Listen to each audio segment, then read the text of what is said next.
Hello students, welcome to our channel Gyaneshan classes. जैसा कि आपको पता है, हम क्लास 10 की सोशल की हर एक बुक को इंडिविजुअली कवर करते हुए जा रहे हैं। हमने economics, political science and geography ये तीनों कंप्लीट कर लिए। आज हम हिस्ट्री कंप्लीट करने जा रहे हैं। ये जो हमारे टॉपिक्स है, जो सीबीएसई रिकमेंडेशन के जो थ्रू हमने ले रखे हैं, वो यहाँ पे मैंने आपके सामने रख दिए हैं। आप इनको देख लेना। डायरेक्ट हम स्टार्ट करते हैं हमारे topic. So chapter number 1, the rise of the nationalism in Europe. पहला टॉपिक था reason for the rise of the nationalism in Europe. क्या ऐसे रीजन थे जिसकी वजह से यूरोप के अंदर जो नेशनलिज्म स्टार्ट हुआ था।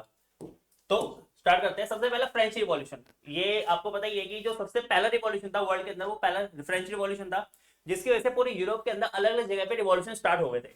सेकंड था the industrial revolution. Industrial revolution में क्या था कि जैसे जैसे इंडस्ट्री सेटअप हुई थी, वैसे वैसे लोगों के जो राइट्स है वहां पे, वो उनके साथ जो है डिस्क्रिमिनेशन हो रहा था। जैसे आपने 9th क्लास में पढ़ा था, जो आपने वहां पर रशिया के अंदर पढ़ा था, जो जितने भी इंडस्ट्रीज है वहां पे लोगों के साथ डिस्क्रिमिनेशन हुआ करता था।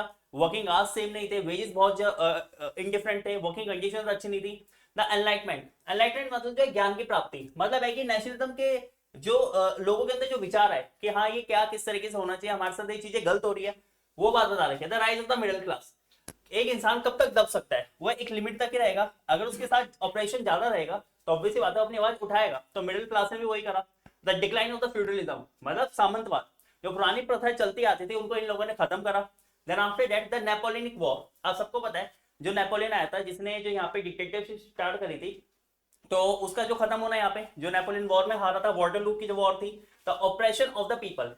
लोग जो है यहाँ पे, अब वो ये नहीं चाहते थे कि जो राजा क्या या जो भी पर्सन इनके ऊपर जो रूल कर रहा है वो अब इनके ऊपर चले, तो वो भी खत्म हुआ। The spread of the liberal ideas, मतलब कि हमें आजादी चाहिए, हमारे ऊपर जितने भी जो रूल्स एंड रेगुलेशंस है, जो बंधे हुए जिन चीजों से हम, वो हमारे ऊपर नहीं रहनी चाहिए। The making of Italy and Germany, जो इस चैप्टर में आप पढ़ेंगे, the unification of Italy and Germany, वो आपको ये वाली बात बता रखी है। तो सबसे पहले फ्रेंच रिवॉल्यूशन था क्या, बहुत बेसिक सी बात आपने पढ़ा है 9th क्लास में भी। और जो नेपोलिक जो कोड था 1804, वो क्या था। तो फ्रेंच रिवॉल्यूशन 1789 में स्टार्ट हुआ था फ्रांस के अंदर, जहां पे मोनार्क जो अपनी पावर रखा करता था 1789 में, Bourbon family, Louis 16। Then people were very upset. क्यों? क्योंकि यहाँ पे जो है 3 कैटेगरी में लोगों को डिवाइड करा गया था, और जो थर्ड कैटेगरी थी उनके ऊपर जो है प्रेशर लगाया जाता था, टैक्स उनको भरने पड़ते थे। The French revolutionaries initiated a protest against the monarchy. तो ऑब्वियसली बात है लोगों ने जो है राजा के अगेंस्ट जो है यहाँ पे रिवोल्ट छेड़ दिया। And foster a straight sense of the identity, मतलब सबने एक यूनिटी में रहकर, सबकी एक कॉमन यूनिटी थी, उसमें रहकर इन्होंने यहाँ पे जो है लड़ाई लड़ी थी। तो अब इसके क्या क्या ट्रांसफॉर्मेशन थे फ्रेंच रिवॉल्यूशन के, कि पावर में चेंज आया। 1789 में हमने ये देखा था कि जो राजा की पावर थी वो यहाँ से हटके किसके पास चले गई, लोगों के पास। लोगों ने अपने यहाँ पे खुद के जो है टर्म्स एंड कंडीशन के अकॉर्डिंग अपने जो है कॉन्स्टिट्यूशन बनाया, और उसी के बेसिस पे यहाँ पे पावर स्टार्ट हुई। नेशनलिस्टिक आइडियाज, मतलब हमने बहुत सारे ऐसे लोग देखे हैं, या यहाँ पे जिनको आप कह सकते हो थिंकर थे, जिन्होंने अपने यहाँ पे पॉइंट ऑफ व्यू दिए थे। तो यहाँ पे बताया गया था जो कुछ आइडिया, जिसको कहा गया था ला पैट्रे द फादरलैंड एंड द ला सिटियोनी mean the citizens emerge emphasising national identity and the citizenship. Means हमारी जो नेशनल आइडेंटिटी है, जो हम लोग हैं यहाँ के, हमारे ऊपर जो है एक जो रूल होगा वो गवर्नमेंट का रूल होगा, ना कि किसी एक पर्सन का होगा। कोई एब्सोल्यूट पावर नहीं होनी चाहिए। And after that, symbolic changes means the monarchy's authority was replaced by the political and the constitutional reform। जो मैंने अभी आपको बताया कि यहाँ पे जो राजा का जो शासन वो खत्म हो गया, अब यहाँ पे पॉलिटिकली जो है यहाँ पे चीजें चलाई जा रही है। अब नेपोलियन कोड ऑफ 1864 क्या है, तो जो नेपोलियन रूल है यहाँ पे हमें दिखाता है कि उसने यहाँ पे आगे डेमोक्रेसी खत्म कर दी थी फ्रांस के अंदर। और एक जो कोड है, मतलब जिसको हम कहते हैं कि जो नेपोलियन है उसने अपने जो है कुछ टर्म्स एंड कंडीशन रखी थी यहाँ पे, वो क्या क्या थी उसके बारे में पढ़ते हैं। तो इसने पहले बात ये कही थी कि जो पहले से आपको प्रिविलेज मिले हुए, जो राइट्स मिले हुए बाय बर्थ, वो नहीं रहेंगे। अगर आप एक किसी भी फैमिली में पैदा हो रहे हो, बट आप सबको जो है इक्वल माना जाएगा। यहाँ पे आपको कोई विशेष अधिकार नहीं दिए जाएंगे। राइट टू इक्वालिटी दे दी थी, सॉरी इक्वालिटी बिफोर लॉ, मतलब न्याय के नजर में सब बराबर होंगे। Security of the right of to property, सबको राइट टू प्रॉपर्टी रहेगा। Okay. And the guild restrictions were removed, मतलब जो यहाँ पे रेस्ट्रिक्शन थी, जो भी यहाँ पे टर्म्स एंड कंडीशन राजा के द्वारा या जो कह सकते हैं फ्यूडलिज्म के द्वारा पहले लगाई गई थी, वो भी हटा दी गई थी। After that Venna conference. अब ये था क्या, तो ये एक जगह है जहां पे इसमें हम ये देखते हैं कि जब नेपोलियन हारा था, तो नेपोलियन के हारने के बाद वेन्ना में इन्होंने जो है एक मीटिंग रखी थी। वेन्ना कांग्रेस के नाम से भी जाना जाता है इसको। तो इन 1815 यूरोपियन जो गवर्नमेंट है वो ये चाहती थी कि हमारा जो कंजर्वेटिज्म है, ठीक है, वो बना, मतलब जो पहले चलता था। ओके। तो अब जो मोनार्कल वैल्यू थी, जो चर्च है, ठीक है, सोशल जो हायरार्की थी, प्रॉपर्टी, फैमिली प्रिजर्वेशन था, ठीक है, वो सारा का सारा वैसे रहना चाहिए जो पहले हुआ करता था। तो इन्होंने अपने ऑटोक्रेटिक मोनार्की को स्ट्रेंथ करने के लिए, बढ़ाने के लिए, अपनी मॉडर्न आर्मीज को करने के लिए, इन्होंने अपनी ब्यूरोक्रेसी को सही करने के लिए, अपनी इकोनॉमी को अच्छा करने के लिए, और यहाँ पे जो फ्यूडलिज्म है उसको खत्म करने के लिए, और जो सर्वडम था, मतलब जो लोग सर्व करा करते थे किसको, लैंडलॉर्ड्स को, यहाँ पे इन्होंने जो है कुछ अपने जो है टर्म्स एंड कंडीशंस लगाई थी। तो representatives from the Britain, Russia, Persia and Austria, ये सब वेनिया में इकट्ठे हुए कब, 1815 में, और इन्होंने यहाँ पे एक सेटलमेंट करी कब, यूरोप के अंदर, सॉरी यूरोप के लिए इन्होंने सेटलमेंट करी। जो बॉर्बन डायनेस्टी है, ठीक है, उसको दोबारा से यहाँ पे पावर में लाया गया, और फ्रांस को यहाँ पे जो है एक टेरिटरी के अंदर जो है एक, मतलब जो फ्रांस की टेरिटरी है उनको दोबारा से यहाँ पे मिक्स करा गया। एंड आफ्टर दैट यहाँ पे जो नेपोलियन है, जब वो हार गया था उसके टाइम पे, मतलब नेपोलियन ने क्या करा था, टेरिटरीज को अपने अंडर जो है रख लिया था अलग अलग तरीके से, तो इन्होंने उनको दोबारा से जो पहले सिस्टम चला करता था उसमें कन्वर्ट करा, और यहाँ पे liberal nationalist, criticals of the conservative order and focus on the issues of the press freedom, इन्होंने यहाँ पे ये चीजें मेंशन करी कि हम ये चीजें चाहते हैं। मोस्ट इंपोर्टेंट यहाँ पे देखा जाए तो बात ये थी कि चाहते थे कि शांति स्थापित करना, हमारा जो रूल एंड रेगुलेशन पहले चला करता था हम इनको दोबारा स्टैब्लिश करेंगे, तो ये वही चाहते थे, और ये कब हुआ, जब नेपोलियन वॉर के अंदर हार गया था। अब सेकंड हमारा unification of Italy. So the unification of Italy is the result of the dedication, contribution and the efforts of the three great leaders, जिनका नाम था Mazzini, Cavour and the last one is Garibaldi, ठीक है, इनके जो है मेहनत से ही जो है यहाँ पे ये सफल हो पाया था। तो ड्यूरिंग 1830s जो Giuseppe Mazzini had tried to unite Italy, he formed the secret society called Young Italy. देखो क्वेश्चन यहाँ से आ सकते हैं, ये क्वेश्चन आपके एल्शियल रीजन में बहुत ज्यादा बन सकते हैं, कि यहाँ पे आपसे पूछा जा सकता है कि जैसे बोल देगा यंग इटली किसने बनाई थी, तो वहां पे क्या कर सकता है, वो नाम गलत दे सकता है, रीजन में नाम गलत दे सकता है, यहाँ पे जो ये 3% थे उनमें से किसी एक का नाम गलत दे देगा। तो इसने जो है यहाँ पे इटली को यूनिफाइड करने के लिए जो यहाँ पे एक अपनी सोसाइटी बनाई थी, सीक्रेट सोसाइटी, जिसका नाम रखा था यंग इटली, लेकिन ये सक्सेसफुल नहीं हो पाया था उस टाइम पे। कब, 1831 और 1848 में इसने जो बहुत ट्राई करा था कि हाँ मैं जो इन चीजों को सही कर लूं, लेकिन इससे नहीं हो पाया था उस टाइम पे। तो even the ruling elite was wanted a unified Italy which would offer economic development and political dominance, मतलब उस टाइम पे जो रूलिंग जो एलाइट्स थे वो भी चाहते थे कि यहाँ पे जो है इटली का जो है यूनिफिकेशन हो, जिसकी वजह से इनको यहाँ पे इकोनॉमिकल डेवलपमेंट होगी, प्लस यहाँ पे पॉलिटिकल डोमिनेंस बढ़ेगा इन लोगों का। तो the unification of Italy was the result of the monarch, sorry many Wars, ठीक है। तो इस वजह से यहाँ पे बहुत सारी वॉर देखने को मिली, क्यों, क्योंकि कुछ लोग चाहते थे, देखो कुछ फेवर में है तो कुछ उसके अगेंस्ट भी तो होंगे ना, तो वॉर तो होना जरूरी था यहाँ पे। तो जो उस टाइम के चीफ मिनिस्टर थे Cavour made a tactful diplomatic alliance with the France and the Sedena Pennant succeeded in the defeating the Austria forces in 1859। तो यहाँ के जो उस टाइम पे चीफ मिनिस्टर थे उन्होंने फ्रांस और सेडिना पेडमेंट के साथ क्या करी, अलायंस करी, एक साथ आए, और उन्होंने यहाँ पे उनको ऑस्ट्रिया फोर्सेस को 1859 में वॉर में हरा दिया। So a large number of the armed volunteers under the leadership of the Giuseppe joined the unification movement, और बहुत सारे लोगों ने जो है यहाँ पर इस मूवमेंट में बढ़ चढ़ के हिस्सा लिया, मतलब हम कह सकते हैं कि यहाँ पे जो फोर्स में हिस्सा लिया, ताकि जो है इसको जो हम यूनिफाइड कर रहे हैं किसको, इटली को, वो अच्छी तरह कर सके। तो in 1860 they march into the south Italy and kingdom of the two Sicily succeeded to drive out the Spanish ruler with the help of the local people. तो 1860 में इन्होंने क्या करा, साउथ इटली और जो टू सिसिली जो थे वहां पर जाके इन्होंने मार्चिंग करी, वहां पे जो स्पेनिश जो थे उनको यहाँ से निकाला, किसके हेल्प से, लोकल जो है वहां के जो लोकल पीपल है उनके हिसाब से। And in 1861 Victor Emmanuel second को यहाँ पे उसका किसका, यूनाइटेड इटली का जो है रूलर बनाया गया। तो ये पूरा का पूरा प्रोसेस आपको बता रखा किस तरीके से जो इटली की यूनिफिकेशन हुई थी। सेम ऐसे हम जर्मनी की यूनिफिकेशन के बारे में पढ़ते हैं। तो इन 1800 nationalist feeling were strong in the heart of the middle class German. बहुत बेसिक सी बात है, नेशनलिस्ट मतलब जो राष्ट्रवाद है उसकी भावना इनके अंदर थी कि हाँ यार कि हमारे लिए भी होना चाहिए, हमारा जर्मनी जो ऐसा बिखरा पड़ा है हमें इसको सही करना है। तो दे यूनाइटेड इन 1848, एक साथ आए, और इन्होंने नेशन स्टेट्स के लिए जो है बहुत सारे जो है जर्मन स्टेट जितने भी लोग हैं इन्होंने ये सोचा कि हाँ हम जो है अपने लिए कुछ करेंगे। तो but the monarchy and the military government जो इनको क्या कर रही थी, बार बार दबाई जा रही थी, और जो सपोर्ट था इनको वो किसका मिल रहा था, लैंडलॉर्ड्स का मिल रहा था। कौन से, पर्शियन लैंडलॉर्ड्स का, जिनको जंकर्स कहा जाता था। तो इनके लिए जो है बहुत प्रॉब्लम हो रही थी, तो किसके लिए, यहाँ के लोगों के लिए। तो Persia soon became the leader of the German unification movement. तो पर्शिया जो है वो यहाँ की जो यूनिफिकेशन है उस मूवमेंट का क्या बन गया, लीडर बन गया। एंड इट्स चीफ मिनिस्टर जिनका नाम था auto von Bismarck was the architect of the process with the support from the Persian army and Persian bureaucracy. तो ये जो पर्सन थे, चीफ मिनिस्टर थे, यही एक जो है मेन आर्किटेक्ट थे, मतलब जो यहाँ पे करता धरता थे इनके वही थे, जिनको किसका सपोर्ट मिला था, पर्शियन आर्मी का और प्लस पर्शियन ब्यूरोक्रेसी का सपोर्ट मिला था। So the unification process was completed after the Prussia won war Austria, Denmark और फ्रांस से। जब ये 7 साल की लंबी वॉर से जीता तो ये प्रोसेस किसका, यूनिफिकेशन का, जर्मनी का, वो हो पाया सक्सेसफुल। और जनवरी 1871 में जो पर्शिया किंग है जिनका नाम विलियम वन था, वो यहाँ पे जर्मन के क्या बने, एम्पायर बने, किसके, हमारे यूनिफिकेशन जर्मनी के। नाउ नेक्स्ट, अबे नेशनलिज्म इन ब्रिटेन, ब्रिटेन का क्या केस था। देखो लड़ाइयां नहीं हुई, ब्रिटेन बहुत जो है सही तरीके से चलता था। ये आप कह सकते हो कि ये लोगों को जो है मीठी मीठी बातों में लेकर जो अपने अंदर मिक्स कर लिया करता था, बाद में उनको पता चलता था कि हमारे साथ गलत हुआ है। तो Great Britain is considered as a model for the nation state where the formation was gradual process rather than the a sudden appeal. मतलब बहुत ही अच्छे तरीके से इसने जो है यहाँ पे जो अपना प्रोसेस है वो कर लिया। यहाँ पे कोई लड़ाई झगड़ा नहीं हुआ, मतलब ऐसे नहीं कह सकते कि बहुत ज्यादा ऊपर नीचे कुछ चीज हुई हो।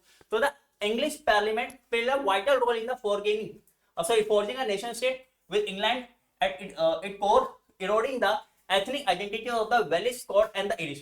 धीरे धीरे इन्होंने जो यहाँ पे ये जो लोग हैं, ठीक है, इनके आइडेंटिटी को खत्म करना और खुद का अपना शासन यहाँ पे स्टार्ट करना, खुद को सेंट्रलाइज करना, ये मेन काम था किसका, ब्रिटेन का। So the Act of the Union in 1707 between the England and the Scotland led to the formation of the United Kingdom of the Great Britain। तो जो एक एक्ट 1707 में लाया गया था इंग्लैंड और स्कॉटलैंड के बीच में, जिसमें इसको यूनाइटेड किंगडम ऑफ ब्रिटेन की जो है उपाधि दी गई, and consolidating English influence over the Scotland and surprising the it's distinct culture. और यही लोगों ने जो है स्कॉटलैंड के ऊपर अपना इन्फ्लुएंस दिखाना चालू कर दिया था और उनका कल्चर प्रॉपर तरीके से खत्म कर दिया था कि अब जो भी है किसका है, ब्रिटेन का है। So Ireland divided between the Catholics and the Protestants faced English assistance in the establishing Protestant dominance, leading to its forced incorporation into the United Kingdom in 1801 and the promotion of the British nation with dominant English culture। तो बहुत basic सी बात है कि जो Ireland है वो दो Catholic और प्रोटेस्टेंट में जो है डिवाइड हुआ, जिसमें जो इंग्लिश असिस्टेंट है, मतलब जो लोग हैं, उन्होंने यहाँ पे जो ज्यादा डोमिनेंस दिखाया। और उसके बाद हमने ये देखा कि यहाँ पे जो इन्होंने जबरन जो कह सकते हो कि अपना यहाँ पे डोमिनेंस दिखा के अपना कल्चर जो है स्टार्ट करना चालू करा। और यही प्रोसेस ऐसा जो है देखा गया आगे जाके कि जो इंग्लिश कल्चर है पूरा का पूरा उसने अपना ये डोमिनेंस दिखाया, अपना जो है यहाँ पे प्रभाव छोड़ा, और बाकी जितने भी लोग थे प्रॉपर तरीके से नीचे दबे रह गए और कह सकते हो कि उनका जो है आगे कुछ नहीं हुआ। तो यहाँ पे ये ब्रिटेन ने अपना जो है खेल खेला। नाउ नेक्स्ट है नेशनलिज्म इन ग्रीस। अब this was a successful war of independence waged by the Greek revolutionaries between 1821 to 1829 against the Ottoman empire. Ottoman empire जो हमारा टर्की है, इसके बारे में हम जो है नेशनलिज्म इंडिया के अंदर भी पढ़ेंगे कि जो ऑटोमन एम्पायर है, ठीक है, इसके अगेंस्ट इन्होंने जो है 2 साल मतलब 1821 और 1829 के अंदर जो है यहाँ पे जो है वॉर लड़ी थी। And the Greeks were supported by the western European countries like French kingdom, Great Britain, Russian empire, while poets and the artists hailed Greece as the cradle of the European civilization। मतलब एक तो इन जो countries है इनका जो help करी, plus इन्होंने यहाँ पे एक बात ये भी बताई, जो पोएट्स है उन्होंने भी इनकी जो हेल्प करी। मतलब एक ऐसे ज्ञान जो आप कहते हैं ना, कैंडल है, कैंडल जो एक तरह से रोशनी फेंक रही है, तो ये इनके लिए जो है यहाँ पर जो ये लोग है जो ग्रीस है, ये ग्रीस एक तरह से यहाँ पे जो यहाँ की सिविलाइजेशन है उसको क्या कर रहे हैं, बढ़ावा दे रहा है, मतलब उसको फैलाने की कोशिश करते हैं। तो this organisation carried out finally and the territory of the Constantinople of 1832 recognise Greece as an independent nation. तो जो यहाँ पे इनकी जो टेरिटरी हुई, उस टेरिटरी के अंदर हमने ये देखा कि 1832 के अंदर जो ग्रीस को जो है एज अ इंडिपेंडेंट नेशन माना गया और यहाँ पे जो है इसका भी यूनिफिकेशन हो गया। नाउ बल्कन क्राइसिस, ये इंपॉर्टेंट है, पेपर में आने के चांसेस बहुत ज्यादा है। So this feeling of the nationalism became intense in the Balkan region after 1871। जो बल्कन रीजन है वहां पे वही कि नेशनलिज्म भैया हमें भी चाहिए। तो पहले ये पढ़ते हैं बल्कन से क्या। The Balkan region formerly comprise the present day territories of the Romania, Bulgaria, Macedonia, ठीक है, ये आपको जगह बता रही है। ये जगह जो आज के टाइम पे हम देखते हैं, ये सारी की सारी जगह बल्कन रीजन हुआ करते थे उस टाइम पे। The people in this countries were called slaves, इनको स्लेव कहा जाता था। आपको पता है ये स्लेव कौन होते हैं। And the disintegration of the Ottoman empire in the region made the situation very explosive. जो ऑटोमन एम्पायर का डिसइंटीग्रेशन हुआ, वॉर के अंदर हारना, तो सिचुएशन और खराब हो गई। और as every state was jealous of one of the other and hoped to gain independence। और जितने भी स्टेट्स में ब्रेक हुआ, हर कोई सोच रहा था कि अब हमें अपनी इंडिपेंडेंट जो है एक वो मिल जाए, एक अथॉरिटी मिल जाए जो हमें ना बहुत ऊपर हो जाए, ठीक है, जिससे हमारी डेवलपमेंट हो जाए। तो one by one its European subject nationalist broke away from the control of the Ottoman empire. और धीरे धीरे करते करते यहाँ पे जितने भी यूरोपियन सब्जेक्ट्स हैं, जो यूरोपियन जितने भी इसके छोटे मोटे जो साथी थे, वो अलग होते गए।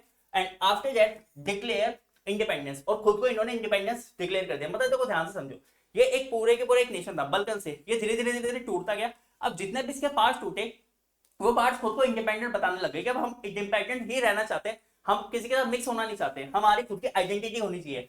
तो as a different Slavic nationalist struggle to the define their identity and independence, the Balkan area became an area of the intense conflict. तो यहाँ पे अलग अलग जितने भी नेशनलिस्ट थे, कौन स्लेविक नेशनलिस्ट थे, इन्होंने स्ट्रगल करा अपनी आइडेंटिटी, अपने इंडिपेंडेंस के लिए, और ये पूरा का पूरा एरिया जो है कॉन्फ्लिक्ट वाले एरिया में जो है कन्वर्ट हो गया। So during this time many powerful European nations such as England, France, Russia, Germany, इन्होंने जो है यहाँ पे अपना कंट्रोल करना चाहा, कहाँ पे, बल्कन रीजन्स में, and this competition for gaining prominence in the region finally led to the first world war. और इसी के चलते जो है ये फर्स्ट वर्ल्ड वॉर हुई थी 1940 के अंदर, ठीक है। क्यों? क्योंकि ये अपना डोमिनेंस चाहते थे सारी कंट्रीज, अब यहाँ पे नहीं मिल पाया तो भैया ठीक है लड़ाई करते हैं, जो जीत गया उसका होगा, यहाँ पे ये चला। तो यहाँ पे आपका फर्स्ट चैप्टर कंप्लीट हो चुका है, अब सेकंड चैप्टर पे आते हैं। देखो ये जो चैप्टर है ना, सीबीएसई की टॉपिक के अंदर जो है मोस्ट ऑफ, मतलब बहुत रेयरली कुछ ऐसा उन्होंने जो हटाया, तो ये चैप्टर हम कंप्लीट करेंगे, लेकिन मैं आपको फास्ट फॉरवर्ड समझाऊंगा बेसिकली इस चैप्टर में था क्या। तो सबसे पहले था idea of the satyagraha of the Mahatma Gandhi, कि इसमें था क्या। महात्मा गांधी जनवरी 1950 के अंदर जो इंडिया के अंदर आए, कहां से आए थे, साउथ अफ्रीका में। साउथ अफ्रीका में क्या कर रहे थे, वहां पे वो जो अपार्थाइड सिस्टम था, रंगभेद नीति है, उनके अगेंस्ट जो है लड़ाई कर रहे थे। वहां पे जो अफ्रीकन नेशनल कांग्रेस है, एएनसी, उसके अंदर जो ये अपना इन्होंने एक्टिव रोल प्ले करा था, और इन्होंने वहां सत्याग्रह चलाया था। सत्याग्रह का मतलब क्या है कि पावर ऑफ द ट्रुथ, की सच्चाई की जो पावर है उस पर लड़ना, और सच्चाई के लिए लड़ना, सच्चाई को खोजना। आप यहाँ पे आर्म कॉन्फ्लिक्ट मत करो, कोई भी हथियार मत उठाओ। तो इसका इंपैक्ट क्या पड़ा वर्ल्ड के ऊपर, फर्स्ट वर्ल्ड वॉर का। तो देखो सबसे पहले तो ये था, फर्स्ट वर्ल्ड वॉर में हमें ये पता था कि यहाँ पे बहुत ज्यादा पैसा लगना है, डिफेंस एक्सपेंडिचर था, तो इससे जो है उनको लोन लेना पड़ा, जिससे जो कंट्री फर्स्ट वर्ल्ड में लड़ रही थी उनको क्या लेना पड़ा, लोन यहाँ पे लेना पड़ा। अब लोन लेना पड़ा, ठीक है, आपको चुकाना है, आपको पैसे की भी जरूरत है, तो इन्होंने क्या करा, इन्होंने टैक्स इंक्रीज कर दिए। जो भी हमारे यहाँ पे जितने प्रोडक्ट्स है उनके ऊपर टैक्स इंक्रीज कर दिए गए, कस्टम ड्यूटीज जो है वो बढ़ा दी गई, और जितने भी इनकम टैक्स है उनको इंट्रोड्यूस कर दिया गया। क्यों? क्योंकि सरकार चाहती थी, कौन सी, ब्रिटिश सरकार चाहती थी कि वो अपना ज्यादा से ज्यादा रेवेन्यू कमा सके, जितना ज्यादा से ज्यादा इनकम होगी उतनी ज्यादा से ज्यादा वो कहाँ पे, वॉर के अंदर यूज कर सके। क्योंकि वॉर 1914 से लेकर 1918 के बीच चल रही थी। कौन सी पावर्स के बीच में, दो पावर थी, एक पावर थी अलाइड पावर और एक पावर थी आपकी सेंट्रल पावर। अलाइड पावर में कौन कौन था, जापान था, यूएसएसआर था, यूएसए था, एंड यहाँ पे फ्रांस था। जबकि आपकी जो सेंट्रल पावर थी वहां पे कौन था, जर्मनी था, ऑटोमन एम्पायर टर्की जो मैंने आपको बताया, ठीक है, ऑस्ट्रियन हंगरी था। तो ये आपके यहाँ पे वॉर में लड़ रहे थे। देन तो यहाँ पे हुआ क्या, इससे इंपैक्ट ये आया, जितने भी प्राइस थे किसके, गुड्स के, वो साल दर साल वॉर के टाइम पे बढ़ते गए, और लोगों को जबरन किस में, यहाँ पे भर्ती करा जा रहा था, किसके अंदर, आर्मी के अंदर। अब यहाँ पे इंपॉर्टेंट केस क्या निकल कर आया था कि 1918 से 1919 और 1920 से 21 के अंदर थोड़ा फेलियर हुए थे, जिसकी वजह से यहाँ पे क्या हुआ था, अकाल आ गए थे, इसको आप कह सकते हो फेमाइन आ गई थी, और इसके चलते इंडिया के अंदर बहुत ही वर्स्ट कंडीशन हो गई थी, और यहाँ पे बीमारी फैली थी, इसका नाम था इन्फ्लुएंजा एपिडेमिक। और ये कहा जाता है 1921 के अंदर कि यहाँ पे 13 मिलियन लोग जो है करीबन करीबन मारे गए थे इस बीमारी के चलते। ओके, नेक्स्ट, अब यहाँ पे हम इन सबके बारे में पढ़ेंगे, non cooperation movement, civil disorderment movement, इनके पार्टिसिपेशन क्या था लोगों का, ठीक है, इनके जो आउटकम्स क्या निकले, इनकी लिमिट्स क्या थी। तो सबसे पहले सत्याग्रह मूवमेंट, तो अगेन वही सत्याग्रह मूवमेंट, ठीक है। जैसे एग्जांपल के तौर पे आपको बता रखा है 1970 में महात्मा गांधी चंपारण गए बिहार के अंदर, जहाँ पे इन्होंने जो है किससे, पीजेंट्स, जितने भी किसान उनके साथ मुलाकात करी, और इन्होंने देखा कि वहाँ पे जो उनके साथ जो ऑपरेशन प्लांटेशन सिस्टम है, जहाँ पे इनसे नील की खेती, ओपियम जो है वहाँ पे ग्रो करवाया जाता है, जिससे सॉइल की फर्टिलिटी खराब हो जाती है, वो यहाँ पे जबरदस्ती करवाया जा रहा था। तो जो मेथड है सत्याग्रह का, वो इस चीज पे बेस्ड है कि भैया आप लड़ो, लेकिन किसके, सच के लिए लड़ो, ठीक है। यहाँ पे आपको कोई भी फिजिकल फोर्स की जरूरत नहीं है, आपको यहाँ पे हथियार उठाने की जरूरत नहीं है। तो गांधी जी हमेशा मानते थे कि आप लड़ाई जीत सकते हो नॉन वायलेंस से, बिना किसी अग्रेशन, बिना किसी रिवेंज फूल के। तो हमें ये पता है कि यहाँ पे जो आपकी तीन जो है मूवमेंट्स हुई थी, एक मूवमेंट हुई थी चंपारण बिहार के अंदर, जो मैंने भी आपको ऊपर बताया, जो प्लांटेशन सिस्टम जो था उसके अगेंस्ट। देन एक मूवमेंट जो थी खेड़ा डिस्ट्रिक्ट के अंदर, और एक मूवमेंट थी मिल वर्कर्स की, मतलब खेड़ा डिस्ट्रिक्ट के अंदर किस चीज के लिए थी, यहाँ पे जो इनसे टैक्स जो लिए जाते थे, इनकी क्रॉप फेल होती जा रही थी, तो बेचारे टैक्स नहीं पे कर पा रहे थे, तो यहाँ पे एक मूवमेंट हुई थी। लेकिन आपको इंपॉर्टेंट यहाँ पे क्या देखना है, जो ईयर है, ईयर याद रखना है, ईयर याद रखोगे तो ज्यादा अच्छा है। अगेन वही कि यहाँ पे एसोसिएशन रीजनिंग और बाकी एमसीक्यूज में ये इंपॉर्टेंट रोल प्ले करेंगे। नाउ रॉलेट एक्ट क्या था, तो रॉलेट एक्ट बेसिकली जो हमारा जो ब्रिटिश पार्लियामेंट है, उन्होंने, जिसको क्या कहते हैं, इंपीरियल लेजिस्लेटिव काउंसिल, उन्होंने पास कर दिया था 1990 के अंदर। और यहाँ पर जो है जो इंडियंस है, ठीक है, उनसे बिना पूछे, बिना इंडियन मेंबर्स के सपोर्ट के ये जो है पास कर दिया गया था। अब इंपॉर्टेंट था क्या कि यहाँ पे जो गवर्नमेंट है उसका बहुत ही इंपॉर्टेंट, मतलब कह सकते हो कि भैया अंधाधुंध पावर मिल गई है, आप जो है इन रिवॉल्यूशन को जितना भी हो सके बेढंगे तरीके से दबाओ। यहाँ पे जितने पॉलिटिकल लीडर्स हैं उनको विदाउट एनी डिटेंशन 2 साल के लिए आप किस में बंद कर दो, जेल में बंद कर दो। तो गांधी जी ने रॉयल्टी एक्ट को किस तरीके से देखा, इन्होंने इसका अगेंस्ट सत्याग्रह चलाई। तो 6 अप्रैल 1990 के अंदर गांधी जी ने नेशनल वाइड सत्याग्रह जो है स्टार्ट करवा दिया पूरे हमारे जो चाहते थे कि पूरे की कंट्री के अंदर जो चले। यहाँ पे एक स्ट्राइक हो गई, कहाँ पे, जो पूरे के पूरे हमारे इंडिया में, कि जो रॉयल्टी एक्ट है उसके अगेंस्ट हम इसको क्या कर रहे थे, अपोज कर रहे थे। जो लोग हैं यहाँ पे बढ़ चढ़ के उन्होंने हिस्सा लिया, उन्होंने यहाँ पे क्या करा, स्ट्राइक करी। जो जितने भी लोग हैं उन्होंने जो अपनी जो शॉप्स है उनको बंद कर दिया। रेलवे ने जो रेलवे वर्कशॉप्स है उन वो बंद कर दी। वहां पे जितने भी जो वर्कर्स थे किसके, जो भी गवर्नमेंट के, वो सारे स्ट्राइक पे चले गए। तो ब्रिटिश एडमिनिस्ट्रेशन ने डिसाइड करा कि भैया हम इन नेशनलिस्ट को जैसा भी हो हम दबाएंगे। तो बहुत सारे लोकल लीडर्स को अरेस्ट करा गया और गांधी जी को दिल्ली आने से मना कर दिया। क्यों? क्योंकि अगर दिल्ली आ गए तो यहाँ पर आगे कुछ ना कुछ और करेंगे तो लोग और भड़केंगे इनके कहने से, तो इट्स बेटर कि इनको यहीं रखा जाए। तो एक इंसिडेंस हुआ जिसका नाम है जलियांवाला बाग इंसिडेंट। 10 अप्रैल 1990 को यहाँ पे अमृतसर में एक पीसफुल प्रोसेशन चल रहा था लोगों का, जिसपे पुलिस ने क्या करी, ओपन फायर कर दिया, जिससे लोग बहुत गुस्सा हो गए। इतने गुस्सा हो गए कि भैया इन्होंने ब्रिटिशर्स के ऊपर, उनके जितने भी ऑफिस है, उनकी बिल्डिंग्स है, उनके ऊपर अटैक करना चालू कर दिया। तो यहाँ पे मार्शल लॉ लागू कर दिया गया। मार्शल लॉ बेसिकली था गया कि आप कहीं पर भी अब इकट्ठे ना दिखो, अगर आप इकट्ठे दिखे तो डायरेक्टली आपको मार दिया जाएगा। जनरल डायर ने इसकी कमांड, मतलब जनरल डायर को इसकी कमांड दी गई थी। तो यहाँ पे एक बहुत एक हमें पता है कि जलियांवाला बाग जो मैसेकर हुआ था वो यहीं पे हुआ था, 13 अप्रैल 1919 को हुआ था। और इसमें हुआ क्या था कि ये लोग बैसाखी का एक मेला जो इनका मनाया जाता है, वहां पर ये इकट्ठा हुए थे जलियांवाला बाग के अंदर। तो अब इनको तो पता ही नहीं था मार्शल लॉ लागू हो गया। वहां पे कुछ लोग ऐसे भी थे जो ब्रिटिश पॉलिसीज के लिए जो थोड़ी बहुत बातचीत कर रहे थे कि हम कैसे इनसे जो निपटे या इनको हम किस तरीके से जो हटा सकते हैं यहाँ से। तो जनरल डायर को पता चला तो ये वहां पे गया। अब ये था क्या कि बाग की एक एंट्री और एक एग्जिट थी, जिससे आप अंदर आओगे वही एग्जिट थी, बाकी सारे के सारे दीवारों से घेरा गया था और उसके अंदर एक कुआं था बस। तो हुआ क्या, अंदर जाके इसने ओपन फायर करा दी। जितने भी लोग थे, चाहे बच्चे हो जाए औरतें हो गई, सबके ऊपर इसने गोलियां चलवाई। जो लोग कुएं के अंदर गिर गए थे इसने कुएं के अंदर भी गोलियां चलवा दी, तो वहां सब लोग मारे गए। तो ये इंसिडेंट बहुत ज्यादा था और इस इंसिडेंट की वजह से अब लोग इतने ज्यादा गुस्सा हो गए कि उन्होंने हर जगह तोड़फोड़ करना चालू कर दिया। जो पुलिस की गाड़ी उनको जलाना चालू कर दिया, उन पर अटैक करना चालू कर दिया। ठीक है, तो ये पूरे के पूरे इंडिया में फैल गया और इस वॉयलेंस को देखते हुए महात्मा गांधी जी ने सत्याग्रह मूवमेंट क्या ले ली, वापस ले ली थी। ठीक है, अब खिलाफत मूवमेंट है। अब इसको समझाने से पहले मैं आपको एक चीज समझाता हूँ। मैंने पीछे आपको एक बात बताई थी, वर्ल्ड वॉर के अंदर हमारी दो जो अलायंस थी, एक अलायंस थी एलाइड पावर, दूसरी थी सेंट्रल पावर। सेंट्रल पावर में आपको मैंने एक कंट्री बताई जिसका नाम था ऑटोमन एम्पायर, जिसको क्या नाम था, टर्की नाम से जाना जाता है। अभी टर्की में था क्या, ये टर्की उस वॉर में हार गया था, फर्स्ट वर्ल्ड वॉर में। तो यहाँ पे जो इनके खलीफा थे, मतलब कहा जाता है कि उनके साथ बहुत हार्श ट्रीटमेंट करी गई थी। खलीफा मतलब जिनके जो स्पिरिचुअल लीडर्स हैं उनको कहा गया। तो ऑब्वियस बात है जितनी मुस्लिम कम्युनिटी है वो बहुत ही गुस्सा थी इस चीज से, मतलब यही नहीं टर्की के अंदर नहीं, वर्ल्ड के अलग अलग कंट्रीज में भी। अब उनको एक वो चाहिए था कि हम किस तरीके से जो है इनसे बदला ले। तो उनको एक तरीका यहाँ पे मिला था। तो ये जो खिलाफत मूवमेंट है ये उसी में था कि हाँ उनको एक मौका मिल गया था, कैसे हिंदू और मुस्लिम एक साथ आके जो है ब्रिटिश के अगेंस्ट जो है हो सकते हैं और प्लस अपनी जो इंडिपेंडेंस पा सकते हैं। तो खिलाफत मूवमेंट जो है इसने महात्मा गांधी को अपॉर्चुनिटी दे दी थी कि हिंदू मुस्लिम एक साथ आएंगे, ठीक है, और इनके अगेंस्ट लड़ेंगे। ऑटोमन टर्की जो है वो हार गया था फर्स्ट वर्ल्ड वॉर के अंदर, जो मैंने आपको बताया। तो यहाँ पे हमने देखा कि बहुत ज्यादा हार्श ट्रीटमेंट करी गई थी इसके ऊपर, जिसकी वजह से यहाँ पे इनके स्पिरिचुअल गुरु है जिनका नाम, जिनको खलीफा कहा जाता है इस्लामिक वर्ल्ड के अंदर, उनके साथ करी गई थी। तो खिलाफत कमेटी जो फॉर्म करी गई बॉम्बे के अंदर मार्च 1919 के अंदर, जिसने खिलाफत जो है यहाँ पे उसको डिफेंड करने के लिए, इसको खलीफा को डिफेंड करने के लिए यहाँ पे बनाई गई। दो मेन पर्सन है, शौकत अली और मोहम्मद अली, अली ब्रदर्स के नाम से जाना जाता है इनको। ये इसके मेन जो है यहाँ पे जो आए थे इनके सामने किसी गांधी जी के साथ, एंड दे आल्सो वांटेड कि गांधी जो है यहाँ पे नेशनल वाइड मूवमेंट चलाए, मास एक्शन ले इसके अगेंस्ट। तो उन्होंने जो है खिलाफत मूवमेंट को स्टार्ट करा। और जो हमारी जो मूवमेंट है वो नॉन कॉर्पोरेशन खिलाफत मूवमेंट के नाम से भी जानी जाती है कि आप इनके साथ कॉर्पोरेट ना करो। तो what is non corporation movement? तो in his famous book Hind Swaraj, पूछा जा सकता है कि हिंद स्वराज बुक किसने लिखी थी? महात्मा गांधी ने लिखी थी। इन्होंने एक बात बताई थी कि भैया जो स्टैब्लिश है ना किसका, ये जो ब्रिटिश का जो रूल है यहाँ पे, वो इसलिए आ पाया क्योंकि आप लोगों ने इनको कॉपरेट करा।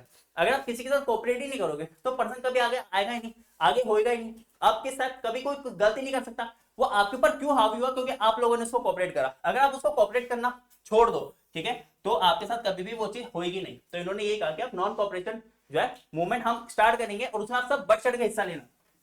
तो इनके प्रपोजल क्या थी? इन्होंने वही बोला कि ब्रिटिशर के थ्रू जो आपका वोट दिए गए हैं वो आप वापस कर दो। जितने भी आप civil service, army, police force में, जहां पे भी आप जो है स्कूल में पढ़ते हो, उनको बॉयकॉट कर दो। फॉरेन गुड्स को बॉयकॉट कर दो और सिविल डिसोबीडिएंट मूवमेंट चला दी यहाँ पे, जिसमें क्या था कि जितने launch full civil disorderment campaign if the government persist. लेकिन अगर गवर्नमेंट नहीं मानेगी तो हम ये सिविल डिसऑर्डरमेंट मूवमेंट चला देंगे बड़े पैमाने पे, ठीक है, पूरे के पूरे कंट्री वाइड में चला देंगे अगर ये गवर्नमेंट ने हमें जो है ऐसे दबाया तो टाउन्स के अंदर मूवमेंट कैसे देखी गई?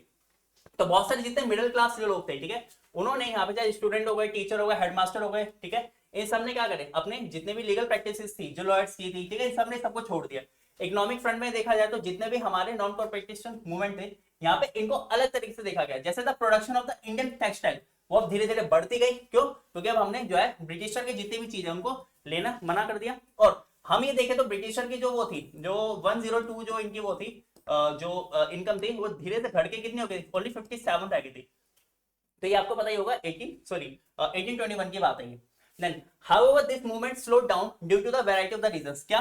जैसे खादी बहुत महंगा हुआ करता था, बेसिक इंसान उसको नहीं खरीद पाता था, बहुत मुश्किल होती थी, जबकि जो फॉरेन गुड्स हैं, जो ब्रिटिशर के गुड्स हैं, वो इजीली जो है परचेज करे जा सकते थे। और भी बहुत से ऐसे रीजन थे जिसकी वजह से जो है यहाँ पे लोगों ने जो है इस मूवमेंट को जो है छोड़ा, ठीक है, ये मूवमेंट धीरे धीरे जो है अनसक्सेसफुल रही। और फिर दोबारा वही हुआ, जितने भी स्कूल्स थे वहां पे लोग बच्चे जाना चालू करें, जितने भी टीचर वो चले गए, लीगल प्रैक्टिस जितने भी लॉयर उन्होंने दोबारा स्टार्ट कर दी और चीजें पहले जैसे हो गई। अब कंट्री साइड के अंदर रिबेलियन किस तरीके से चला? So the non-cooperation movement spread to the countryside where peasants and the liberals were developing in different parts of the India। मतलब यहाँ पे अलग अलग लोग अलग अलग पार्ट में, ठीक है, आ रहे थे और उनके देखो बेसिकली उनको ये नहीं पता था मूवमेंट किस तरीके से है, उन्होंने अपने जो भी उनको अच्छा लगा उस तरीके से उन्होंने इसको जो है माना। And the peasant movement started against the taluqdar and the landlord who demanded high rent and the variety of the other resources. मतलब इनको लगा कि यार ये मूवमेंट ऐसी है कि अब इन लोगों को मारो, क्यों? क्योंकि इन्होंने हमारे से इतना गलत करा है, इतनी ज्यादा हाई रेंट ले रहे, टैक्स ले रहे, तो हम क्या करेंगे, इसको जो है यहाँ पे अब नहीं रहेंगे। तो जो डिमांड थी किसकी, इन्होंने कहा कि हमारा रेवेन्यू कम करो, जो यहाँ पे बेगार सिस्टम है, जो विदाउट वेजेस आप हमारे से काम कराते हो खत्म करो, सोशल बॉयकॉट खत्म करो, हमारे साथ जॉब करते हो ये हटाओ। और बाबा रामचंद्र धोबी नाइक, मतलब जो बाबा रामचंद्र थे, ठीक है, इन्होंने इस मूवमेंट को लेड करा। और इन्होंने एक चीज और करी, क्या पे धोबी नाई बंद, ये एन है, धोबी नाई बंद ये करा, मतलब जितने भी यहाँ पे जो ब्रिटिशर के आप जो हेल्प करते थे वो आप नहीं करोगे, ये सारी की सारी चीज आपने बॉयकॉट कर दी। जवाहरलाल नेहरू जो है इन्होंने जून 1920 में एक जो है यहाँ पे विलेज में गए, कहाँ पे, अवध के अंदर, और उन्होंने यहाँ पे उनकी जो दुख सुने। तो अक्टूबर के अंदर इन्होंने बाकी जो लोगों के साथ मिलकर अवध किसान सभा की जो वहां पे स्थापना की। और एक महीने के अंदर देखते देखते टोटल मिला के यहाँ पे इसकी 300 से ज्यादा ब्रांच खुल गई।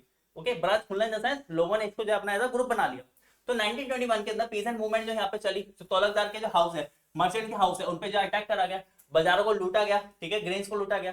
तो 1925 के अंदर ये ऐसे 1920 के अंदर मिलिटेंट गुरिल्ला मूवमेंट जो यहाँ पे स्टार्ट हुई, कहाँ पे, गोडेम हिल्स के अंदर, कहाँ पे, अरुणाचल आंध्र प्रदेश के अंदर। And the government started closing down forest areas due to which their livelihood was affected. देखो ब्रिटिशर ने क्या कर दिया था, अगर आपको याद हो, आपने 9th में पढ़ा था कि फॉरेस्ट एरिया को बंद कर दिया गया था, क्योंकि उनको वहां पे टिम्बर की नीड थी अपने इंग्लैंड के अंदर, वहां पे उसकी प्रोडक्शन नहीं थी, तो वो इंडिया से ले जाते थे। अब उनको लगता था कि जो लोग यहाँ पे रहते हैं वो इनके जो ये जो एरिया उसको खराब करेंगे, तो उन्होंने यहाँ पे फॉरेस्ट एक्ट लगा दिए कि वहां पे जो भी उनकी लिवलीहुड थी, मतलब वहां से चाहे वो लकड़ियां लाते थे, वहां से फूल लाते थे, अपने जानवर को ग्रेस कराते थे, वो कुछ भी नहीं करेंगे, वहां पे मना करते। तो इसलिए वो लोग यहाँ पे गए। तो यहाँ पे इनकी जो मूवमेंट है, जो इनके लीडर बने, उनका नाम था अलोरी सीताराम राजू। ये कहा करते थे, ये एक तो वैसे ये कहते थे कि मेरे पास स्पिरिचुअल पावर्स है कि अगर एक गोली भी मेरे को मारी जाएगी वो भी मेरा कुछ नहीं कर पाएगी। लेकिन कुछ टाइम बाद इनको जो ब्रिटिशर ने जो है पकड़ लिया और इनको जो है हैंग कर दिया गया, मतलब इनको मार दिया गया था। और ये वहां पे एक जो उनके लिए नायक बन के जो आगे आए, मतलब उनके लिए बहुत अच्छे माने गए ये लोग, ठीक है, कौन, अलोरी सीताराम राजू। अब प्लांटेशन में स्वराज को कैसे देखा गया? तो प्लांटेशन में था क्या, ये असम के अंदर यहाँ पे जो लोग हैं, जो यहाँ मूवमेंट जो लोग काम करा करते थे, उनको फ्रीली इधर उधर मूव करने की मनाही थी। और यहाँ पे एक एक्ट था जिसका नाम था इनलैंड इमिग्रेशन एक्ट ऑफ 1859, जिसके तहत आप यहाँ से बिना परमिशन के बाहर नहीं जा सकते। अगर आप यहाँ से बाहर गए तो आपके अगेंस्ट जो है कड़ी से कड़ी जो है कुछ ना कुछ जो आपके ऊपर एक्शन लिए जा सकते हैं। तो ये जो नॉन कॉर्पोरेट मूवमेंट के बारे में जब इन्होंने सुना तो इनको लगा यार हमारा कोई हेड आ गया, हमारे कोई कर रहा है, कोई भगवान आ गया हमारे। तो सब भागे, कहाँ पे, अपने घरों की तरफ भागे। इन्होंने जो है वहां पे उनको मारना चालू करा, जितने भी वो थे ब्रिटिशर वगैरह, पुलिस वगैरह। लेकिन एक जब इनको पकड़ा गया तो इनको फिर उन्होंने मारा ब्रिटिशर से कि ऐसे कैसे तुम लोग भाग रहे हो, ठीक है। मतलब इन लोगों ने अपने तरीके से स्वराज को जो है अपने परसेप्शन में समझा कि स्वराज इसलिए था, लेकिन एक्चुअल क्या था वो नहीं पता। तो चोरी चोरा, सॉरी यहाँ पे गलत लिखा हुआ, चोरी चोरा इंसिडेंस हुआ था 1922 के अंदर, गोरखपुर डिस्ट्रिक्ट यूपी के अंदर, जिसमें देखा गया था कि यहाँ पे जो अगेन यहाँ पे एक पीसफुल प्रोसेशन था, जिसपे जो उन्होंने लाठी चला दी थी, किसने, जो सॉरी लाठी ने वो गोलियां चला दी थी पुलिस ने। तो यहाँ पे लोगों ने गुस्से में आकर वहां पे जो है पुलिस स्टेशन उसको जला दिया, और वहां पे कहा जाता है कि 22 पुलिसकर्मी जो पूरा प्रॉपर तरीके से जल के मर गए थे। तो नॉन कोऑपरेशन मूवमेंट जो है वो वापस ले ली महात्मा गांधी ने। क्यों? क्योंकि महात्मा गांधी ने देखा यार ये अगेन जो मूवमेंट है, जो मैं चाहता था कि ये वॉयलेंट ना हो, लेकिन वॉयलेंट होती जा रही है, तो इसलिए उन्होंने मूवमेंट को वापस ले लिया। अब साइमन कमीशन क्या था? तो ब्रिटिश गवर्नमेंट ये कहती थी कि भैया हम आपके लिए कहना कॉन्स्टिट्यूशन बनाएंगे। तो उन्होंने कॉन्स्टिट्यूशन स्टेचुरी बॉडी बनाई, जिसको जो हेड है उसको किसको रखा गया? Sir Simon John commission, sir John Simon commission को।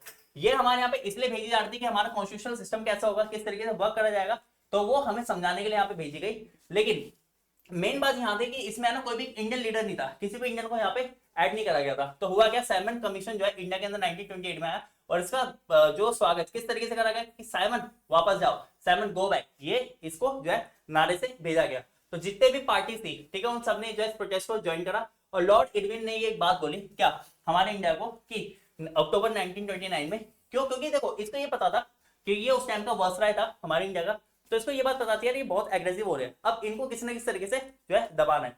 तो उन्होंने कहा कि हम आपको कंप्लीट आपका डोमिनेंस दे देंगे, ठीक है, आप जो है अभी जो रिवॉल्ट वगैरह मत करो, हमारी जो एक राउंड टेबल फिगर कॉन्फ्रेंस होती है वहां पे आपको बुलाया जाएगा, ठीक है, वहां पे आपके जो कॉन्स्टिट्यूशन की बात करी जाएगी, आपको डोमिनेंस दिया जाएगा। जैसे एक बच्चे को बहलाने के लिए कुछ एक ट्रॉफी वगैरह दे दी जाती है, वैसे इनको बहलाने के लिए चीज कर दी गई। जवाहरलाल नेहरू ने पूर्ण स्वराज की मांग करी थी, कंप्लीट इंडिपेंडेंस की, और एक रिजोल्यूशन पास करा था दिसंबर 1929 में। हम जनवरी 26 1930 को आजाद हो जाते हैं, लेकिन अगेन वही हम आजाद नहीं हो पाए। तो यही जो डेट है उस टाइम पे मार्क करी गई थी कि इन फ्यूचर अगर हमारा कुछ भी अच्छा होता है तो हम इस डेट को जो है यूज करेंगे। और जो हमारा कॉन्स्टिट्यूशन जो अप्लाई करा, सॉरी जो रूल में आया था, इम्प्लाई करा गया था, मतलब हमारे देश में लागू करा गया था, वो 26 जनवरी 1950 को करा गया था, इसलिए डेट हमारी इंपॉर्टेंट मानी जाती है। Now the salt march and the civil disobedient movement. Salt march क्या थी? आपको पता ही है कि यहाँ पे एक सॉल्ट जो है पावरफुल जो है सिंबल माना जाता था, एक बेसिक राइट था हर एक इंसान का, और यहाँ पे ब्रिटिशर उसके ऊपर टैक्स लगा रहे थे। तो गांधी जी ने लॉर्ड इरविन को ये कहा था, वायसराय इरविन को, कि देखो हमारी है ना डिमांड्स है, अभी हमारी डिमांड पूरी कर दो, 11 डिमांड अगर आपने पूरी कर दो ठीक है, उसमें एक सॉल्ट भी था, क्या उसमें टैक्स हटा दो। उसको लगा यार क्या है बेकार की बात है, ये जो ऐसे ही बिना बात के बंदा बोल रहा है, तो वो कह रहा है कि अगर आप नहीं करोगे तो मैं ना सॉल्ट मार्च स्टार्ट कर दूंगा। उसको लगा दुबला पतला इंसान क्या करेगा, कहाँ इतना लंबा डिस्टेंस चलेगा, 240 माइल डिस्टेंस चलना है, तो उसको लगा ये बेकार की बातें फेंक रहा है। लेकिन उनको ये पता नहीं था कि जो साबरमती आश्रम से लेके जो दांडी तक इन्होंने जो मार्च करी थी, किसने? गांधी जी ने, वो स्टार्ट कर दी थी 12 मार्च 1930 को, और इसके साथ 78 वॉलंटियर्स चले थे, टोटल 24 डेज तक ये चले, 240 माइल्स तक, कहां तक? साबरमती आश्रम से लेके दांडी तक, और जहां जहां पे रुकते थे वहां पे ये अपना जो है प्रवचन दिया करते थे, अपनी बातें बताया करते थे लोगों को। और उसके बाद जाकर ये जो है इन्होंने 6 अप्रैल 1930 को वहां पहुंच गए, इन्होंने सॉल्ट रूल तोड़ा और जो है वहां पे नमक बनाया। और इसी के साथ देश के अलग अलग जगहों पे जो है लोगों ने सॉल्ट लॉ जो है ब्रेक करना चालू करा, और फिर अगेन वहां पे जो है ये सॉल्ट बनाना चालू करा। फिर अगेन वही हुआ, सॉल्ट मार्च जो है यहाँ पे अभी ये एक बिगिनिंग थी कि हमारे सिविल डिसोबीडिएंट मूवमेंट स्टार्ट हो चुके हैं, बहुत सारे लोगों ने सॉल्ट लॉ जो तोड़ना चालू करा, और ये एक था कि जितने भी सॉल्ट फैक्ट्री है उसके सामने, ठीक है, वहां जाकर उन्होंने ये करा लोगों ने। देन जितने फॉरेन क्लोज थे, ठीक है, उनको बॉयकॉट करा गया, जो पीजेंट थे उन्होंने अपने रेवेन्यू देने से मना कर दिया, विलेज जो ऑफिशियल्स है उन्होंने रिजाइन कर दिया, ट्राइबल पीपल है वो फॉरेस्ट लोगों को जो है वॉलेट करने लगे। तो अब सब लोग मिलकर ब्रिटिशर के अगेंस्ट हो गए, नॉन कोऑपरेट हो रहा भी है, ठीक है। तो याद रखना, अब non conference sorry round table conference क्या थी? तो जब ये चीजें वॉलेट होना चालू हुई, महात्मा गांधी ने इस मूवमेंट को भी वापस ले लिया, ठीक है, नॉन कॉपरेशन को। उन्होंने गांधी के साथ सॉरी किसने? इरविन ने गांधी जी के साथ जो है एक पैक्ट साइन करा, जिसको गांधी इरविन पैक्ट कहा जाता है, 5 मार्च 1931 को। एंड इसको गांधी इरविन पैक्ट कहा जाता है, ये देखो लिखा हुआ है मैंने। एंड इस पैक्ट के अकॉर्डिंग गांधी जी एग्री हो गए कि मैं राउंड टेबल कॉन्फ्रेंस में आऊंगा लंदन के अंदर, और वहां पर जाकर जो है जितने भी हमारी बात होगी वो हम देखेंगे, जो भी हमारी जो आपने हमारी जो बात मानी है, और प्लस जो भी आप हमारे पॉलिटिकल प्रिजनर्स है उनको छोड़ोगे, हमारी डिमांड्स को पूरी करोगे। गांधी जी लंदन गए दिसंबर 1931 को, लेकिन जैसे ही लंदन गए यहाँ पर जो है ब्रिटिशर ने अलग चीज करनी चालू कर दी, यहाँ पे पॉलिटिकल लीडर्स को अरेस्ट कर लिया, और वहां पर जाके गांधी जी की कोई बात नहीं मानी गई, कोई बात रखी भी नहीं गई। तो ये वो जो है इनको मतलब निराश हो गया, वापस लौटना पड़ा। और जैसे ही वापस आए तो इनको देखा यार ये तो इन्होंने गलत कर दिया, इन्होंने कहा कुछ और कर कुछ और दिया। तो गांधी जी जैसे दोबारा आए, इन्होंने सिविल डिसोबीडिएंट मूवमेंट दोबारा स्टार्ट कर दी। लेकिन इसकी प्रॉब्लम क्या हुई कि सिविल डिसोबीडिएंट मूवमेंट स्टार्ट तो करी थी, लेकिन इसका ज्यादा इंपैक्ट नहीं था। ये लिमिट जो मैं आपको बाद में बताऊंगा कैसे थी। अब लोगों ने इस मूवमेंट में कैसे चढ़ के हिस्सा लिया? तो जो गुजरात के लोग थे, जो जट थे उत्तर प्रदेश के, वो इस मूवमेंट में आए, उन्होंने यहाँ पर आके जो है सिविल डिसोबीडिएंट मूवमेंट में बहुत बढ़ चढ़ के हिस्सा लिया। और वो इससे बहुत डिसअपॉइंट हुए थे। क्यों? क्योंकि जब महात्मा गांधी ने इसको 1931 में वापस ले लिया था, तो उन्होंने अब क्या करा कि अब दोबारा जब ये मूवमेंट स्टार्ट हुई तो इसको जो है इसमें जो दोबारा हिस्सा नहीं लिया, और उन्होंने इसके बजाय रेडिकल मूवमेंट में हिस्सा लिया। रेडिकल साहब सभी जानते हो कि नरम दल और गरम दल, मतलब जो रेडिकल्स है वो ये मानते थे कि ब्रिटिशर को मार के भगाया जाएगा, तो इन्होंने इसमें हिस्सा लिया।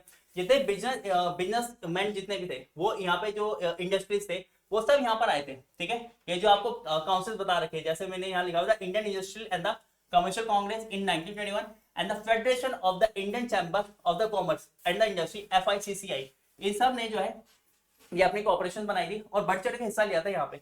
लेकिन अगेन वही, ये यहाँ पे इंडियन इकोनॉमी के अंदर अपनी हेल्प कर रहे थे, इस मूवमेंट के अंदर हेल्प कर रहे थे। लेकिन जब इन्होंने भी सुना कि मूवमेंट जो है ये वापस ले ली गई है तो इनको भी बहुत बुरा लगा। फिर अगेन वही, इन्होंने मूवमेंट के अंदर हिस्सा नहीं लिया, लेकिन इन्होंने अपनी तरफ से जो हो सकता था, जैसे ये लोग रेलवे स्ट्राइक कर रहे थे, डॉक वर्कर स्ट्राइक कर रहे थे, ये इन्होंने स्टार्ट कर दिया। अदर इंपॉर्टेंट फीचर क्या था सिविल डिसऑर्डर मूवमेंट का, कि लार्ज स्केल पे जो विमेन है वो यहाँ पे हिस्सा ले रही थी। लेकिन विमेन का देखो यहाँ पे आने का मेन मकसद ये था कि इनको अपने बेसिक राइट चाहिए थे, और बहुत लंबे टाइम तक भी है ना विमेन को यहाँ पे पॉलिटिकल, किसमें, कांग्रेस के अंदर कोई भी जो है यहाँ पे पोजीशन दी नहीं गई थी। क्यों? क्योंकि वो इनका अपना ये अलग मानना था कांग्रेस का कि वो यहाँ पे इनको हिस्सा नहीं देना चाह रहे थे कुछ भी थी। तो विमेन ने अपने पार्टिसिपेशन के लिए, अपने हक के लिए यहाँ पे मूवमेंट्स में जो है आना चालू करा।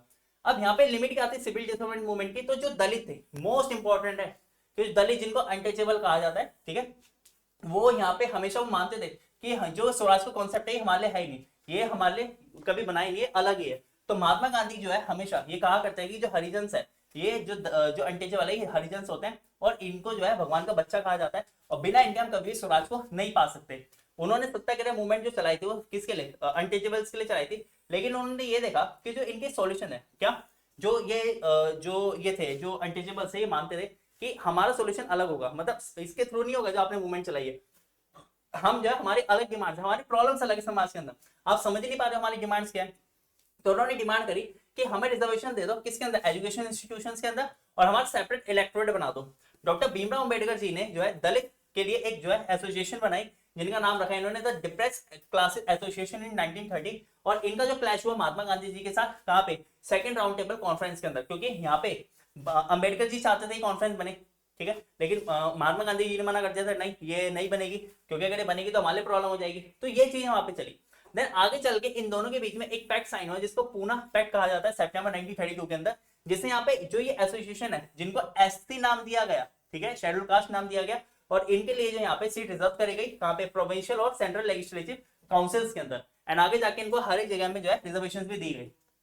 After the decline of the non cooperation खिलाफत मूवमेंट, मुस्लिम ने अब ये सोचा कि यार अब हमारे लिए क्या, अब ये सब तो ठीक है, इनका हो गया, हमारा क्या होगा। तब ये इनको लगने लगा यार हम अलग है, हमारे साथ कुछ भी नहीं है। तो मोहम्मद अली जिन्ना, अगर आपको पता है तो जो पाकिस्तान जो बना है वो इन्हीं के बेसिस पे बना है, ठीक है, इन्होंने ज्यादा वो करा था। तो give up the demand for the separate electorate, इन्होंने कहा कि हमें सेपरेट इलेक्टोरेट चाहिए अगर Muslim were assure reserve seat in the central assembly and representation proportion to the population of the Muslim. मतलब इन्होंने कहा कि अगर मुस्लिम के पॉपुलेशन के अकॉर्डिंग हमें वहां पे जो है सीट्स दे दी गई तो फिर हम अपने सेपरेट इलेक्टोरेट की डिमांड नहीं करेंगे, लेकिन अगर आपने नहीं दी तो फिर हम ऐसा ही करेंगे। तो the hope of the resolving the issue, the all party conference 1928 disappeared when M.R. Jayankar of the Hindu Mahasabha strongly opposed the efforts of the compromise। अब वैसे तो कॉम्प्रोमाइज करने के लिए ठीक था, लेकिन जब इन्होंने इतनी बड़ी बड़ी बातें बोली ना, तो यहाँ पे जो ये थे जिनका नाम मैंने अभी बोला M.R. जयकर, इन्होंने जो है वहां पे बहुत जो है स्पीच दी थी बहुत बड़ी, और इन्होंने जो है मतलब ऐसी स्पीच दी थी कि किसी को भी सुन के जो ऐसा लगेगा कि ये क्या बोलते हैं। तो मुस्लिम जब बहुत गुस्सा हुआ, उन्होंने कहा कि हम आपके साथ रहेंगे नहीं, और हम आपके साथ ना ही कॉन्स्टिट्यूशन बनाएंगे ना कुछ और करेंगे, हम सेपरेट रहना चाहते हैं, हमारे को सेपरेट नेशन चाहिए, तभी पाकिस्तान बना था। Now sense of collective belonging, ये एक बार आप पढ़ के देख लेना, बहुत बेसिक सा है, जिसमें यही बता रखा है कि जैसे कि लोग एक साथ मिलकर आए थे, उन्होंने फोक सॉन्ग्स जो है, फोक टेल्स जो स्टार्ट करी थी। यहाँ पे जो है हमारे ट्राइकलर जो फ्लैग बनाया गया था, इसके अंदर जो 8 नेशंस जो दिखाए जा रहे थे, इसके अंदर जो मून था जो हमारे हिंदू मुस्लिम को दिखाया जा रहा था, जो एक जो हमारे यहाँ पे एलिगरी है, जैसे आपने फ्रेंच वाले चैप्टर में पढ़ता है एलिगरी के बारे में, वैसे यहाँ पे जो आपकी एक मूवमेंट जो आपने चलाई है उसको एक ऐसा बॉडी, मतलब कह सकते हैं पिक्चर के थ्रू दिखाएगा और विमेन के थ्रू दिखाएगा, जहाँ पे सेक्रीफाइस है, तो सेक्रीफाइस के लिए विमेन को यहाँ पे रिप्रेजेंट करा गया था। तो ये वो चीज आपको बता रखी है, आप एक पढ़ के देखना, आपको ये समझ आ जाएगा। यहाँ पे चैप्टर आपका कंप्लीट होता है। नाउ चैप्टर नंबर 3 हमारा the making of the global world. तो सबसे पहले इसका जो पॉइंट है वो था silk road link the world. Silk road है क्या? वर्ल्ड के अंदर जो सबसे पहले जो सिल्क है, जो ऑब्वियसली मतलब चाइना से स्टार्ट करा गया था, और चाइना से जो जिस जगह मतलब आगे जो ट्रेड करा जाता था उस एरिया को सिल्क रोड के नाम से जाना जाता है। पहले तो आप ये समझो। तो सिल्क रोड एक ऐसा नेटवर्क है जो एंशिएंट टाइम के अंदर जो एक ऐसा नेटवर्क था जहां पे हमारे वर्ल्ड के अलग अलग जो जगह उनको जोड़ा जाता था। यहाँ पे जो exchange of goods, ideas, culture उनका हुआ करता था। इस रूट के through which existed from the before the Christian era until the 15th century enable the trade and the culture mingling of the distant civilization। मतलब क्रिश्चियन एरा से भी पहले का जो है ये रूट है, और कहा जाता है 15th सेंचुरी तक चला। और यहाँ पे हम ये देखते हैं कि यहाँ पे जो ट्रेड और कल्चर है, जो अलग अलग जो सिविलाइजेशन है उनका आया। जैसे हमें पता है कि अगर लोग एक प्लेस से दूसरी प्लेस पे जा रहे हैं तो वहाँ के कस्टम्स को देखेंगे, उन कस्टम्स के बारे में जानेंगे, यहाँ पर आएंगे, अपने लोगों को बताएंगे, तो ऑब्वियसली बात है कल्चर एक्सचेंज भी तो हो रहा है ना यहाँ पे। China renowned for its luxurious silk production was a key player in the global exchange. तो ऑब्वियसली बात है चाइना के अंदर होता था, तो ये वहां पे वर्ल्ड के साथ जो है एक्सचेंज करता था, मतलब अलग अलग नेशंस के साथ। With its silk being highly priced and widely traded, मतलब बहुत ही ज्यादा प्राइस का भी था और ट्रेड भी बहुत होता था, क्योंकि यार अच्छा था इतना। और आज के टाइम पे भी आप देख सकते हो। तो जो फूड ट्रैवलर है जिसको हम कहते हैं स्पैगेटी एंड द पोटैटो, तो food is a remarkable example of the long distance culture exchange. Travellers and the traders, जो उन्होंने न्यू क्रॉप जो वहां पे जाके बताई, जैसे अगर एक पर्सन दूसरी जगह जा रहा है तो वहां पे अपने बारे में बताएगा, वहां तो वो नई चीज सीख कर आएगा, तो वही चीज हुई। जैसे यहाँ पे रिवॉल्यूशन आया किसके अंदर, हमारे लैंडस्केप के अंदर। Then many common place like जैसे many common place like the food such as the potato, soyabean, groundnut, maize, tomato, chillies and the sweet potato, इसको जो लोग नहीं जानते थे वहां पर उन्होंने जो इंट्रोड्यूस करवाया बहुत सालों पहले, मतलब 5th सेंचुरी पहले की बात है। Christopher Columbus discovery of the America played a pivotal role in the bringing this food. Okay, तो यहां से अब देखो ये फूड है, अब जब इन्होंने यहाँ पे जो अमेरिका की खोज कर दी थी तो वहां से भी कुछ फूड है जो पता चला, तो वो भी लोगों के बारे में साथ उन्होंने शेयर करा। Interestingly the journey of the noodles from China to became spaghetti in Italy. तो देखो चाइना से नूडल और यहाँ पे इसको स्पेगेटी के नाम से जाना जा रहा है, is testament to the power of the culture exchange. तो देखो वही है ना, कल्चर एक्सचेंज हो रहा है ना। अब आपने यहाँ पे उसका अलग नाम रख दिया, लेकिन चीज तो एक ही है ना। अब आप उसको चाहे फ्लेवर अलग दे रहे हो, कुछ नहीं, लेकिन है तो कॉमन चीज। उसके बाद then culinary migration demonstrate how food can bridge geographical and the cultural divides। मतलब देखो वही हो गया, geographical culture मतलब आप geographically तो बहुत दूर दूर हो, कल्चर आपके सबके अलग अलग है, लेकिन फिर भी फूड के थ्रू आप क्या हो गए, एक साथ मिल गए ना। तो आपको ये वो बात बता रखी है। Now conquest, disease and the traders। So before European arrival, the Indian Ocean served as a vibrant hub for trade and the interchange of the culture, ideas and the good and the people। जब तक हमारे यहाँ पे European नहीं आए थे तब तक इंडिया जो है इन चीजों को बहुत ज्यादा एक्सचेंज करता था। कल्चर का चेंज होना, आइडियाज थे, गुड्स हो गए, पीपल हो गए, आना जाना हुआ करता था, ट्रेडिंग हुआ करती थी बेसिक लेवल पे। The redirection of the trade routes by the European toward Europe coupled with the influx of the abundant resource from the America reshape the global trade and the lifestyle। Again वही है, अब जैसे जैसे इनको trade routes sorry इनको roots पता चल गए तो उन्होंने यहाँ से रिसोर्स को जो है लेना चालू करा। जैसे इंडिया से रिसोर्स लेके गए, अगेन जैसे अमेरिका से रिसोर्स लेके गए, तो जैसे जैसे इनको चीजें पता चल रही थी, ठीक है, और ऐसे इनकी जो लाइफस्टाइल है वो चेंज होती जा रही थी इन चीजों के अकॉर्डिंग। तो the European widely wielded an unconventional but devastating weapon in the form of the jumps। लेकिन हुआ क्या था, यूरोपियन ने जो है यहाँ पे एक बहुत बड़ी प्रॉब्लम करी, क्या कि अपना जम्स लेकर आ गए। वो ये देखो आप अलग, आपके जो वहां पे कुछ ना कुछ चीजें थी, अब जब कहीं दूसरी जगह आप जाओगे तो ऑब्वियसली बात है कि वहां की जो अलग चीजें, तो ये अपने साथ जम्स लेकर आ गए थे, जिससे यहाँ पे क्या बीमारी फैलने लगी, कौन सी, स्मॉल पॉक्स, जिसके थ्रू हमने ये देखा कि हिस्ट्री के अंदर कितना ज्यादा डिवास्टिंग जो है चैलेंज हुआ था। आप कोरोना के बारे में जानते हो, जैसे कोरोना है आपको नहीं पता था क्या है क्या नहीं, तो आपकी बॉडी उसकी अवेयर नहीं थी, तो लोगों को उससे प्रॉब्लम हुई थी ना। सेम ये स्मॉल पॉक्स है, आज के टाइम पे कुछ भी नहीं है कि क्या है क्या बीमारी है, बहुत सी ऐसी बीमारी है जो आज के टाइम पे बस ऐसी है, हो गई ठीक है, सही भी हो जाएगी। लेकिन जब वो पहली बार हुई थी तब लोगों को नहीं पता था ना, तो तब ज्यादा डिवास्टेशन हुआ था। तो despite facing poverty and hunger until the 19th century, European gradually emerge as a focal point of the world trade. अब यहाँ पे जब भूखमरी है, गरीबी है, लेकिन उसके बावजूद भी ये ट्रेड का जो है एक पॉइंट था। And while historically prosperous nation like China and India withdraw into isolation after the 15th century। और जो 15th सेंचुरी के बाद इन जो नेशन है इंडिया चाइना, इसको आइसोलेशन से अलग कर लिया गया था, मतलब कि अब यहाँ से ट्रेडिंग करना ज्यादा स्टार्ट कर दिया गया था। तो यहाँ पे आपका बहुत छोटा सा चैप्टर था, ये कंप्लीट हो चुका है। हमारा लास्ट चैप्टर है चैप्टर नंबर 5। चैप्टर नंबर 4 आपके सिलेबस में नहीं है। तो print culture and the modern world, सबसे पहले स्टार्ट करते हैं फर्स्ट प्रिंटेड बुक। तो चाइना, जापान, कोरिया जो है पहले से डेवलप थे, जिन्होंने डेवलप प्रिंटिंग स्टार्ट करी थी। कैसे, हैंडकव आप जानते हो, लकड़ी के ऊपर कुरेदना, पहले उसको एक अच्छे शेप देना, ओके, एज अ वर्ड के फॉर्म में, फिर उसके ऊपर इंक लगा के उसको पेस्ट करना किसी दूसरे पेपर के ऊपर। तो ये प्रिंटिंग टेक्स्ट बताएगा। चाइना जो है सबसे पहले जिसने प्रिंटिंग पेपर स्टार्ट करा था, कहां से, जो है कर्व्ड ब्लॉक के ऊपर 1594 के अंदर। Then folding the stitching and the pages, फिर बाद में क्या करता, पेजेस को क्या करता था, फोल्ड करता था, फिर उसको जो है धागे से स्टिच कर दिया करता था। For many years China was leading producer of the printed book, producing large quantities for the various purposes and the government printed many, मतलब यहाँ पे सिविल सर्विस एग्जाम हुआ करते थे, फ्यूचर ऑफिशियल्स हुआ करते थे, उनके लिए बुक्स प्रिंट करा कर जाते थे। जो प्रिंट है ये अब अलग अलग चीजों के लिए इस्तेमाल होने लगी। स्कॉलर्स यूज करते थे, मर्चेंट यूज करते थे अपने मटेरियल्स के लिए, बिजनेसमैन यूज करते थे कि वो अपनी ट्रेड इन्फॉर्मेशन यहाँ पे रखेंगे। Reading became a popular leisure activity, leisure मतलब खाली समय में बैठे बैठे आप जो रीडिंग कर लो, तो लोगों को अच्छा भी लगने लगा, इंटरेस्ट आया उनका इसमें। And wealthy women begin publishing it, ठीक है। अब वुमेन ने अपना जो है यहाँ पे इसमें इंटरेस्ट दिखाया, तो वो पढ़ती भी गई, साथ में पोएट्री बनाती गई, प्ले लिखे उन्होंने, और यहाँ पे उनको पब्लिश करना चालू करा, ठीक है। तो यहाँ पे आपको ये बात बता रखी है। By the late 1800 China begin using western printing machines. अब देखो जैसे जैसे आगे मॉडर्नाइजेशन होता जाएगा वैसे वैसे चीजें बदलेंगी। तो यहाँ पे क्या हुआ, यहाँ पे जो मशीन्स है वो भी नई आई, डेवलप्ड हुई, तो यहाँ पे उन लोगों ने इनको भी स्टार्ट करा, और बाद में वेस्टर्न प्रिंटिंग मशीन जो है उनका जो यूज करके चाइना ने और ज्यादा इसके अंदर जो है इन्वॉल्व जो कहते हैं डेवलपमेंट लेकर आए। नाउ नेक्स्ट आपका कैलीग्राफी। आप सबको पता है कि कैलीग्राफी होती क्या है, कि विद द हैंड जो आप जो मतलब आप बहुत अच्छे जो है अलग अलग जो वो वर्ड्स लिखते हो, आपने देखा ही होगा, आप नेट पर सर्च भी कर सकते हो कैलीग्राफी होती क्या है। तो यहाँ पे जो कैलीग्राफी है एक ऐसी ब्यूटीफुल फॉर्म है आर्ट के, जिसमें आप सिंबल्स को जो है एक बहुत ही अच्छी तरह ब्यूटीफुल जो है रिप्रेजेंट कर सकते हो। और चाइना में ये स्टार्ट करे गए थे, फिर बाद में जो है ये आगे चल के हर जगह स्टार्ट हुई, और ये इंपॉर्टेंट डॉक्यूमेंट आर्ट्स हो गए, उन्हें लिखने के लिए यूज करते थे। और जितने भी प्रोस्पेरस फैमिलीज हुआ करते थे, राजा हुआ करता था, वो भी इनका इस्तेमाल करा करते थे। Now, print came to Europe. अब Chinese paper reached Europe in 11th century by the Silk Road. Again silk road से चाइना से जो है पेपर यूरोप में गया 11th सेंचुरी में। Marco Polo who learned about the printing in China brought the well knowledge to the Europe. इसने यहाँ पे सीखा, कहाँ पे लेके चलेगा, यूरोप में लेके चलेगा।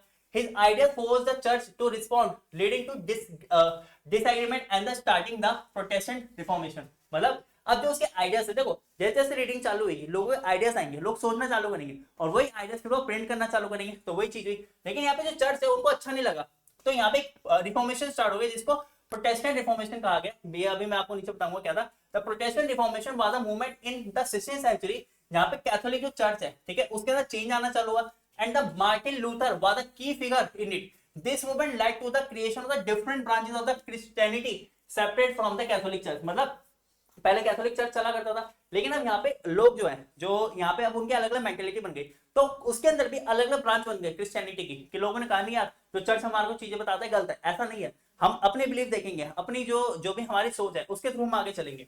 सो the first print revolution and its impact. The print revolution goes beyond just altering how books are made, it's revolutionise people life, reshaping their connections to reform and knowledge institution and authorities। वही चीज आगे जो मैंने आपको बताया कि जैसे जैसे आगे ये चीज चली तो वहां पे रिवॉल्यूशन आना चालू करा लोगों की जिंदगी के अंदर, ठीक है। रीशेपिंग हुई किसके, उनकी जो भी इंफॉर्मेशन है जो एक दूसरे का शेयर करते थे, नॉलेज मिली उनको, इंस्टीट्यूशन डेवलप हुए, अथॉरिटीज बनी।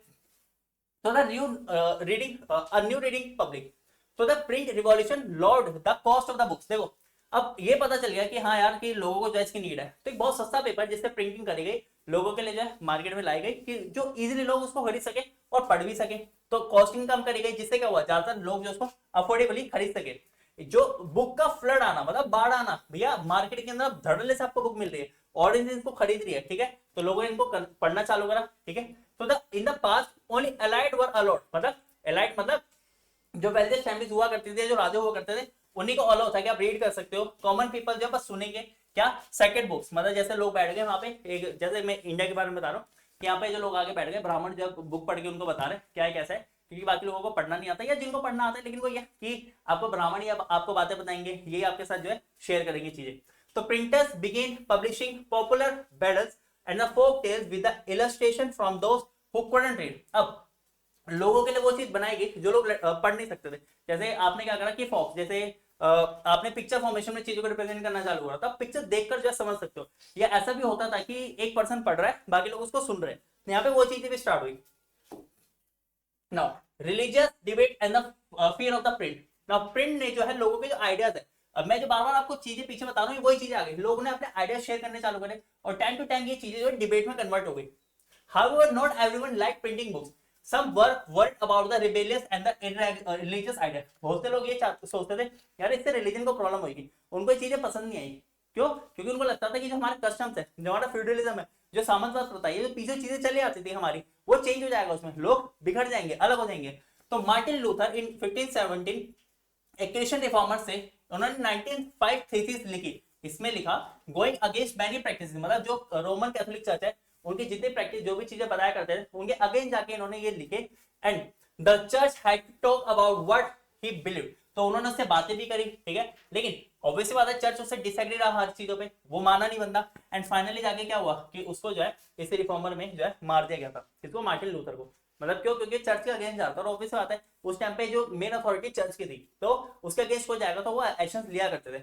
तो प्रोटेस्टेंट रिफॉर्मेशन में क्या था? 16th century movement to reform the Catholic church dominated by the Rome, ठीक है, रोम के थ्रू हमने देखा था, जो रोम एम्पायर था, वहां पे जो चर्च है इसका एक बहुत मेन रोल होता था कि यहाँ पे जितनी भी चीज है वो चर्च करेगा। तो यहाँ पे हुआ कि एक मूवमेंट स्टार्ट हुई, और जो मार्टिन लूथर है ये एक फर्स्ट ऐसे पर्सन थे जिन्होंने यहाँ पे जो है इस रिफॉर्म को स्टार्ट करा। बहुत सारे ट्रेडिशन जो है इसमें एंटी जो कैथोलिक जो क्रिश्चियनिटी है वो डेवलप्ड हुए इस मूवमेंट के अंदर। क्यों? क्योंकि जो चर्च की जो बातें थी, जो चीजें बताया करते थे, वो बेतुकी हुआ करती थी कि ये चीज ऐसी होती है, समाज में ऐसे चले जाते। जब लोगों ने इस चीज को समझा, पढ़ा, तो उन्होंने कहा नहीं यार ये चीज तो गलत बताई जा रही है ना, ऐसा क्यों हो रहा है? तो यहाँ पे ये चीज हुई। Now print and the dissent in the 16th century a man named Menocchio read many books in his area। ये पर्सन इसने जो बहुत सारी बुक्स पढ़ी अपने एरिया के अंदर। And after reading he started to have his ideas। वही है अगेन कि इसने रीड करा, फिर इसने खुद के अपने आइडियाज गॉड से रिलेटेड, उनकी क्रिएशन से रिलेटेड, ठीक है, जो जो मुद्दे हैं, जो रोमन जो कैथोलिक चर्च है जो उन्होंने सिखाया उनसे रिलेटेड चीजें इसने लिखनी चालू करी। इसके आइडियाज जो है चर्च को बहुत अपसेट करे, और बाद में जाके जो इसको 2 बार चार्ज, मतलब इसको 2 बार ये बोला भी गया कि जो है आप ये चीजें मत करो, ये आप जो गलत कर रहे हो। एंड लेकिन फिर वही है, ये माना नहीं, तो फिर इसको भी वो क्या करेगा? मार दिया गया। तो इन 1558 Roman Catholic church created a list. अब इन्होंने एक लिस्ट निकाली कि भैया अगर आप बुक्स पब्लिश करोगे तो आप बुक्स में ये चीजें प्रिंट करोगे, अगर आपको बुक्स पढ़नी है तो आप ये वाली बुक्स पढ़ोगे। तो टोटल मिला के इन्होंने जो लिस्ट निकाली, इस लिस्ट में इन्होंने ये चीजें लिखी, और बहुत सारे बुक्स को इन्होंने क्या कर दिया? बैन कर दिया। तो ये कुछ इन्होंने जो है अपने कस्टम्स को बचाए रखने के लिए चीजें करी। नाउ कुछ टर्म बता रखे जो इन्होंने अपने बुक्स में लिखी, इंक्विजिशन, हेरेटिकल, सैटिरी एंड द सेडिटियस। इसका मतलब था a former Catholic code that punish people, जो अगर उनके बिलीफ के अगेंस्ट जाएगा तो ये करा जाएगा। Believe that go against what the church taught, अगर आपको जो सिखाया जा रहा है अगर आप उससे अलग कुछ चीजें करोगे, जैसे in past having these beliefs were seen as a threat to the church, क्योंकि पास्ट में देखा गया है कि ये जो बिलीफ है ये चर्च की जो अथॉरिटी है उसके अगेंस्ट हुए थे, उनके लिए खतरा बने थे। Being so full that you have no desire for more, मतलब आपके पास सब कुछ है, आपको और डिजायर नहीं, आप अपनी बातें ही मत रखो आगे, आपको जो सिखाया जा रहा है बस आप वही चीज देखो, ये बोला गया। एंड एक्शन, स्पीच और writing that are against the government, तो वो इसमें रखा गया, ठीक है। तो ये 4 पॉइंट्स आपको दिखा रहे हैं, मेन है, ये याद कर लेना। नाउ द रीडिंग मैनिया, तो as more people learn to read and write, तो स्कूल जाने लगे यूरोप के अंदर, तो यहाँ पे क्या हो गया? ये रीडिंग जो है पॉपुलर जो है एक्टिविटी बन गई यूरोप के अंदर।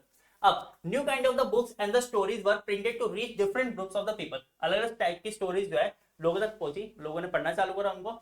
इन इंग्लैंड स्मॉल चीप बुक जो है यहाँ पे लाई गई, जो एक पैनी, एक मतलब कह सकते हो एक चवन्नी के तौर पे जो आपको मिल गई पैनी, जिसका नाम था chapbook, were sold by seller known as the chapman, chapman के द्वारा बेची गई, चेक बुक नाम रखा गया इसका एक पैनी में। सो इवन गरीब से गरीब इंसान भी उसको जो है अफोर्ड कर सके। In France there was similar cheap books जिसको बिब्लोथीक, ठीक है, ये सॉरी बिब्लोथीक ब्लू इस नाम से जाना जाता था, which were printed on low quality paper and had simple blue cover। बहुत बेसिक सा था कि भैया एक बंदा जो सिंपल बंदा है, जो गरीब से गरीब बंदा है, वो भी इसको खरीद सके। Now there were also short romance print on the just a few pages and the long stories about history। तो यहाँ पे कुछ ऐसे पेज भी हुआ करते थे जो वही शॉर्ट रोमांस के ऊपर रखे जाते थे, ठीक है, स्टोरीज हुआ करती थी। अगेन वो यार देखो जैसे आगे प्रिंटिंग डेवलप हुई तो लोगों ने अपने जो आइडियाज रखने चालू करे। अब आइडियाज किसी भी तरीके से हो सकते हैं, वो कैसी भी चीजें हो सकती है, चाहे हॉरर हो गई, चाहे लव के बारे में हो जाए, ठीक है, कुछ भी चीज होता है। Now because of the printing the idea of the scientist and the philosophy, देखो वही चीज आ गई ना, अब हर इंसान ने, चाहे वो अगर वो किसी चाहे साइंटिस्ट है तो उन्होंने अपने आइडियाज लिखने यहाँ पे चालू करे, फिलोसफर्स ने अपने आइडियाज लिखना चालू करे। Then the 19th century so vast leap in the mass literacy in Europe। तो 19वीं सेंचुरी में यूरोप के अंदर यहाँ पे मास लिटरेसी मतलब बच्चे, औरतें और वर्कर, यहाँ पे इन्होंने बढ़ चढ़ के हिस्सा लिया। तो सबसे पहले हमें बता रखा children, women and worker. Late 19वीं सेंचुरी में हमने देखा कि ये कंपलसरी हो गया बच्चों को स्कूल भेजना, कि वो अटेंड जरूर है। 1857 में फ्रांस ने यहाँ पे चिल्ड्रंस प्रेस स्टार्ट करा, जिसमें उन्होंने उसी के लिए, बच्चों के लिए जो है यहाँ पे बुक्स वगैरह छापना चालू करा। जर्मनी के अंदर ग्रिम्स ब्रदर, इन्होंने बहुत, देखो इन्होंने क्या करा, जो दादी अम्मा जो कहानियां सुनाया करते थे, फोक टेल्स हुआ करते थे, उन सारी चीजों को जो इकट्ठा करा इन्होंने, और उनको फिर बच्चों के लिए स्टोरी बुक्स बना दी, और उसमें कुछ ऐसे वल्गर जो चीजें हुआ करते थे उनको हटा दिया। मतलब इन्होंने क्या करा, उसको थोड़ा जो है फर्निश करा, और बच्चों के लिए बुक्स यहाँ पे पब्लिश करना चालू कर दिया। Women became important as both reader and the writer. Again जो मैंने पीछे आपको बताया, ये पढ़ती भी थी, लिखा भी करती थी। And there were magazines and guides publish for women focusing on the topic कि कैसे फैशन होना चाहिए, प्रॉपर बिहेवियर कैसा होना चाहिए विमेन का, how to manage a household. अगर थोड़े टाइम पीछे देखो ना, 7-8 साल पहले, तो ये इंडिया के अंदर भी ऐसे ही था कि आपको खाने की किताबें मिला करती थी, लोग बुक्स में देख के खाना बनाया करते थे, ऐसी जो पंचतंत्र की कहानियां हुआ करती थी। लेकिन आज के टाइम पे जैसे टेक्नोलॉजी बढ़ी है, तो फोन ने उसकी जगह ले ली है। ठीक है, तो now India and the world of the print. तो manuscripts before the age of the print, print के एज से पहले मैन्युस्क्रिप्ट, मैन्युस्क्रिप्ट मतलब हाथ से लिखी गई चीजें। आपको पता है इंडिया के अंदर जो हाथ से लिखी जाती थी सारी चीजें, वहां पे प्रिंटिंग का कोई रोल नहीं हुआ करता था। तो India has a long history of the creating handwritten manuscript in many languages, जिसमें संस्कृत, अरेबिक एंड पर्शियन और बहुत अलग अलग लोकल लैंग्वेज में हमें देखने को मिलता है। These manuscripts were written on the handmade paper और the palm leaf, मतलब या तो आपने हाथ से पेपर बनाए या palm leaf, ठीक है, उनके ऊपर जो है लिखा करते थे। Even after the invention of the printing, people continued to produce manuscripts which were considered expensive and delicate। अगर देखा जाए प्रिंटिंग जब यहाँ पे स्टार्ट हुई, तो लोगों को ये लगा यार ये बहुत महंगी है, तो अभी भी वो लोग मैन्युस्क्रिप्ट के ऊपर ही जो है टिके हुए थे कि हमें ये चीज सही लगती है, हम इतना महंगा नहीं खरीद सकते। तो in Bengal many student learn to write but didn't necessary learn to read, मतलब उन्होंने लिखना तो चालू कर दिया, लेकिन उनको ये नहीं पता था यार पढ़ना भी सही है, पढ़ना भी होगा। तो बहुत ही लिटिल एक्सपीरियंस था उनका। वो लिखना क्या यार, देखे टेप दो। आज के टाइम पे जब बच्चे करते हैं एक कॉपी से दूसरी कॉपी में जो टेकते हैं, तो सेम वही है, लेकिन उनको पढ़ना नहीं आता था कि कैसे पढ़ा जाता है। तो प्रिंट केम्स टू इंडिया। तो in the mid 16th century Portuguese missionaries brought the first printing press to Goa. सबसे पहले जब हमारे यहाँ पे पोर्चुगीज आए थे, तो उन्होंने सबसे पहले प्रिंटिंग प्रेस वहां पे लगाई थी गोवा के अंदर। कैथोलिक प्रिंस जो थे, उन्होंने सबसे पहले तमिल बुक जो यहाँ पे जो पब्लिश करी थी, प्रिंट करी थी 1579 में in Cochin, and the first Malayalam book in 1713। तो ये याद रखना, ये आपसे ईयर पूछ लिया जाता है, ये आपसे पूछ लिया जाएगा कौन सी बुक थी, कौन से पर्सन के थ्रू करी गई थी, कैथोलिक प्रेस ने करी थी। तो the English press came to India later even though the English East India Company जो यहाँ पर आई थी, और उन्होंने यहाँ पे प्रेस स्टार्ट करी थी कब, 1600 के अराउंड। हमारे इंडिया के अंदर कब आए थे ये, जो कैप्टन हॉकिंग और थॉमस रो, जो जहांगीर के शासन काल में आए थे हमारे इंडिया के अंदर। तो ये तब की बात आपको बता रखे, जो ईस्ट इंडिया कंपनी आई थी, ब्रिटिश गवर्नमेंट हमारे इंडिया के अंदर 1857 में आई थी। ये याद रखना, दोनों चीजें अलग अलग है, लेकिन है ब्रिटिशर, लेकिन पहले वालों को ईस्ट इंडिया कंपनी और दूसरों को ब्रिटिश गवर्नमेंट कहा जाता है। तो James Augustus Hicky started the Bengal gazette, एक वीकली मैगजीन हुआ करती थी, जो यहाँ पे रोज एड पब्लिश करा करती थी, यहाँ पे न्यूज बताया करती थी, कैसे ईस्ट इंडिया कंपनी में क्या काम हो रहा है, किस तरीके से हो रहा है, वर्किंग बताया करते थे। By the end of the 18th century बहुत सारे न्यूज़पेपर और जर्नल्स जो है यहाँ पे प्रिंट करना स्टार्ट कर दिया इंडिया के अंदर। अब रिलीजियस रिफॉर्म कैसा आया, पब्लिक डिबेट कैसे हुई यहाँ पे प्रिंट को लेकर। तो during this time there were intense debate between the social and the religious reform. देखो अगेन वही आ गई, अब सोशल और रिलीजियस रिफॉर्म में डिबेट होना चालू हो गई। लोगों ने जब प्रिंट करना चालू करा, तो लोगों को लगा ये चीज ऐसे नहीं ऐसी होनी चाहिए, ये ऐसा होना चाहिए। तो जिस बंदे को कुछ गलत लगा या उसको लगा कि यार ये चीज ऐसे गलत है, तो वो उसने अपने फॉर्म में उसको प्रिंट करना चालू कर दिया। तो यहाँ पे इन्होंने बोला कि कैसे, जैसे विडो बर्निंग गलत है, ठीक है, जैसे विधवा औरत को जला दिया जाता था, ये गलत है। ब्लीच इन वन वर्ड, जरूरी तो ना आप एक भगवान के अंदर मानो, आपकी मर्जी, आप किसी भी भगवान के अंदर मानो, एक से ज्यादा भगवान में मानो। रोल ऑफ द ब्राह्मण की उनका जो प्रेस का रोल है सबसे ऊपर है, ये जरूरी नहीं है, उन्होंने ये बोला।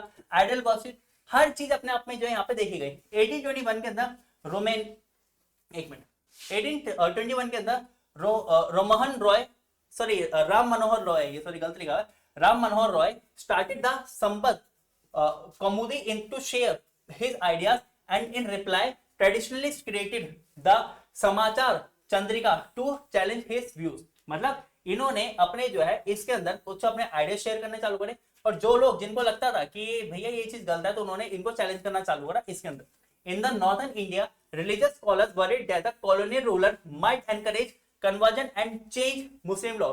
अब नॉर्थ इंडिया में ये माना जाता था कि जो रिलीजियस स्कॉलर्स है वो अब देखो यार, हर एक धर्म के अंदर ये था, उनको डर लगा करता था, तो मुस्लिम के अंदर भी था, उनको भी डर लगा था कि यार हमारे यहाँ पे मुस्लिम लॉज के अंदर चेंज ना आ जाए, कुछ प्रॉब्लम ना आ जाए। तो to address this they use cheap lithographic press to publish Persian and Urdu translations of the sacred text. तो उनके जो सेक्रेड मतलब पवित्र जो भी उनके टेक्स्ट है, जो भी उनकी जो बुक्स थी, उनको उन्होंने अपने किस में, पर्शियन और उर्दू लैंग्वेज में जो यहाँ पे जो है ट्रांसलेट करना चालू करा, सो दैट लोगों को इनके रीजन के बारे में पता चले, वो अवेयर हो पाए। ठीक है, देन आगे। तो that Deoband seminary setup in the 1867 publish many fatwa legal opinion to guide Muslim in their daily life and explain Islamic teaching. जो पीछे मैंने आपको बताया, तो इन्होंने क्या करा कि इन्होंने भी जो अपनी प्रिंटिंग चालू करी, ताकि जो डे टू डे लाइफ से रिलेटेड लोगों को जो चीज है, जो मुस्लिम जो है उनके बारे में बताया जाना चाहिए, वो इन्होंने अवेयर करवाया। नाउ न्यू रिफॉर्म्स या new forms of the publication. So as more people became interested in reading, new types of the writing emerged। अब वही है, लोग यहाँ पे इंटरेस्टेड हुए, तो राइटिंग भी अलग अलग टाइप से जो यहाँ पे इंट्रोड्यूस हुई। यूरोप के अंदर नोवेल जो है उसको क्रिएट करा गया, ताकि जो लोगों का इंटरेस्ट है अलग अलग स्टोरीज के अंदर, अलग अलग स्टाइल्स के अंदर, वो जो पूरा करा जा सके, किसमें, इंडियन ट्रेडिशंस के अंदर। New literacy forms like lyrics, short stories, essay on social and the political issues, ये पॉपुलर हो गए। By the end of the 19th century visual culture change हुआ, लोगों का जो सोचने का तरीका था एक जो था कि वो वाइड हो गया, अब वो एक ही चीज के ऊपर नहीं चल रहे हैं। देन चीप कैलेंडर जो यहाँ पे लाए गए, जैसे वो घर को शो कर, एक मार्केट से कैलेंडर्स मिलने लग गए, आप घर में एक दीवार पे लगा दो, शो बहुत अच्छी हो रही है उसकी, यार बहुत अच्छा लग रहा है। उस टाइम पे तो नई नई चीज आई थी, गरीब लोगों के लिए बहुत अच्छा था, डेकोरेशन का एक काम था ये। ठीक है, अपने घरों में अपने वर्क प्लेस पे लगाया करते थे। These prints helped shape ideas about modern life, tradition, religion, politics and the culture. और जैसा आप आज के टाइम पे देखो तो बहुत से कम घरों के अंदर कैलेंडर देखने को मिलते हैं। तो पहले हर एक घर के अंदर कैलेंडर हुआ करता था, और वो एक कैलेंडर था, मेन था कि उसकी पोजीशन वही रहेगी, उसको छेड़ेगा नहीं। तो by the 1870 caricatures and the cartoons ये यहाँ पे अपीयर हुए, किसके अंदर, न्यूज़पेपर के अंदर, जर्नल्स के अंदर, commenting on the social and the political issue.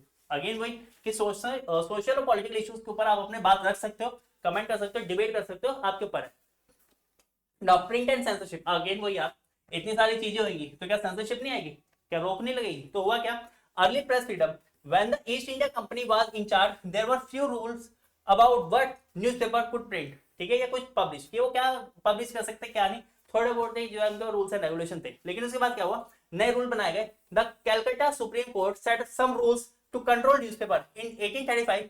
Governor general Bentinck उसने एग्री करा कि इन रूल्स के अंदर चेंज करे जाने चाहिए और इनको ज्यादा फ्रीडम देनी चाहिए। Thomas McNee created new rules that continued this freedom. तो यहाँ पे जो थॉमस मैकले था, इसने जो है और रूल्स बनाए थे यहाँ पे, और उसने इस फ्रीडम को और ज्यादा जो है आगे बढ़ा दिया था। देन तो आफ्टर द 1857 रिवोल्ट, वही 1857 की क्रांति, सिपाही म्यूटिनी, तो this things change after the 1857 revolt. यहाँ पे क्या हुआ, न्यू रूल्स बनाए गए जिसको वर्नाकुलर प्रेस एक्ट के नाम से जाना गया, ये इंट्रोड्यूस करा गया। This law gave the government more power to control the print. क्या लोकल लैंग्वेज में क्या प्रिंट होगा क्या नहीं होगा वो हम कंट्रोल करेंगे, आप नहीं करेंगे। आपको कुछ प्रिंट करना तो हमारे फेवर में करो, हमारे बारे में बताओ, हमारे अगेंस्ट मत करो। तो गवर्नमेंट कंट्रोल क्या था, इन्होंने जो है यहाँ पे सारी की सारी जो लोकल न्यूज है या न्यूज पेपर उनके ऊपर अपने आंखें रखना चालू करा, मतलब ध्यान रखना चालू कर दिया। Rise of the nationalist newspaper, more newspaper supporting independence and the nationalist ideas started appearing in India. जैसे पीछे हमने चैप्टर पढ़ा, तो यहाँ पे जो नेशनल मूवमेंट चल रही थी, तो उसमें क्या था, लोगों ने प्रिंट करना भी स्टार्ट करा ताकि लोगों को अवेयर हो जाए। मतलब आप बात तो आगे पहुंचा सकते हैं ना, तो प्रिंट करो उस चीजों को, तो प्रिंट से वो धीरे धीरे चीजें आगे पहुंचेगी। बाल गंगाधर तिलक इन्होंने क्या करा, जो सॉरी बाल गंगाधर तिलक जो इन्होंने क्या करा, तो 1907 में after some revolutionary leaders from the Punjab were sent away deported, Bal Gangadhar तिलक इन्होंने जो है अपने जो न्यूज़पेपर है केसरी, उसके अंदर चीजें लिखने चालू करी। और याद रखना कि केसरी जो न्यूज़पेपर है किसने स्टार्ट करा था, तो ये भी आपसे पूछा जा सकता है। तो इन्होंने यहाँ पे जो मतलब इनको यहाँ से हटा दिया गया था, ठीक है, ब्रिटिशर के अगेंस्ट, क्योंकि ये कौन थे, ये रेडिकल्स थे, ये रेडिकल मूवमेंट्स करा करते थे। तो इनको बाद में जो है अरेस्ट कर लिया गया था किसके, गवर्नमेंट के द्वारा, और 1908 के अंदर इनको जो है जेल में डाल दिया गया था। अभी कुछ इंपॉर्टेंट डेट्स मैंने आपके लिए यहाँ लगा रखी है, बस आप यहाँ रीड कर लेना, क्योंकि बहुत ज्यादा चांसेस है कि इनसे रिलेटेड भी कुछ ना कुछ 1-2 नंबर के क्वेश्चन आपको देखने को मिलेंगे। तो यहाँ पे आपका जो है प्रॉपर हिस्ट्री का सिलेबस कंप्लीट हो चुका है। आई होप आपको ये समझ आया होगा। अगेन वही बात बोलूंगा, ये करके चले जाओ, बहुत अच्छा स्कोर कर जाओगे। तो हमारी चारों बुक्स कंप्लीट हो चुकी है, तो अब wish you all the best, अच्छे से करके आना और अच्छा होगा। बस ये चारों बुक्स को, चारों वीडियो को बहुत अच्छे से देखो। तो बाय एंड टेक केयर।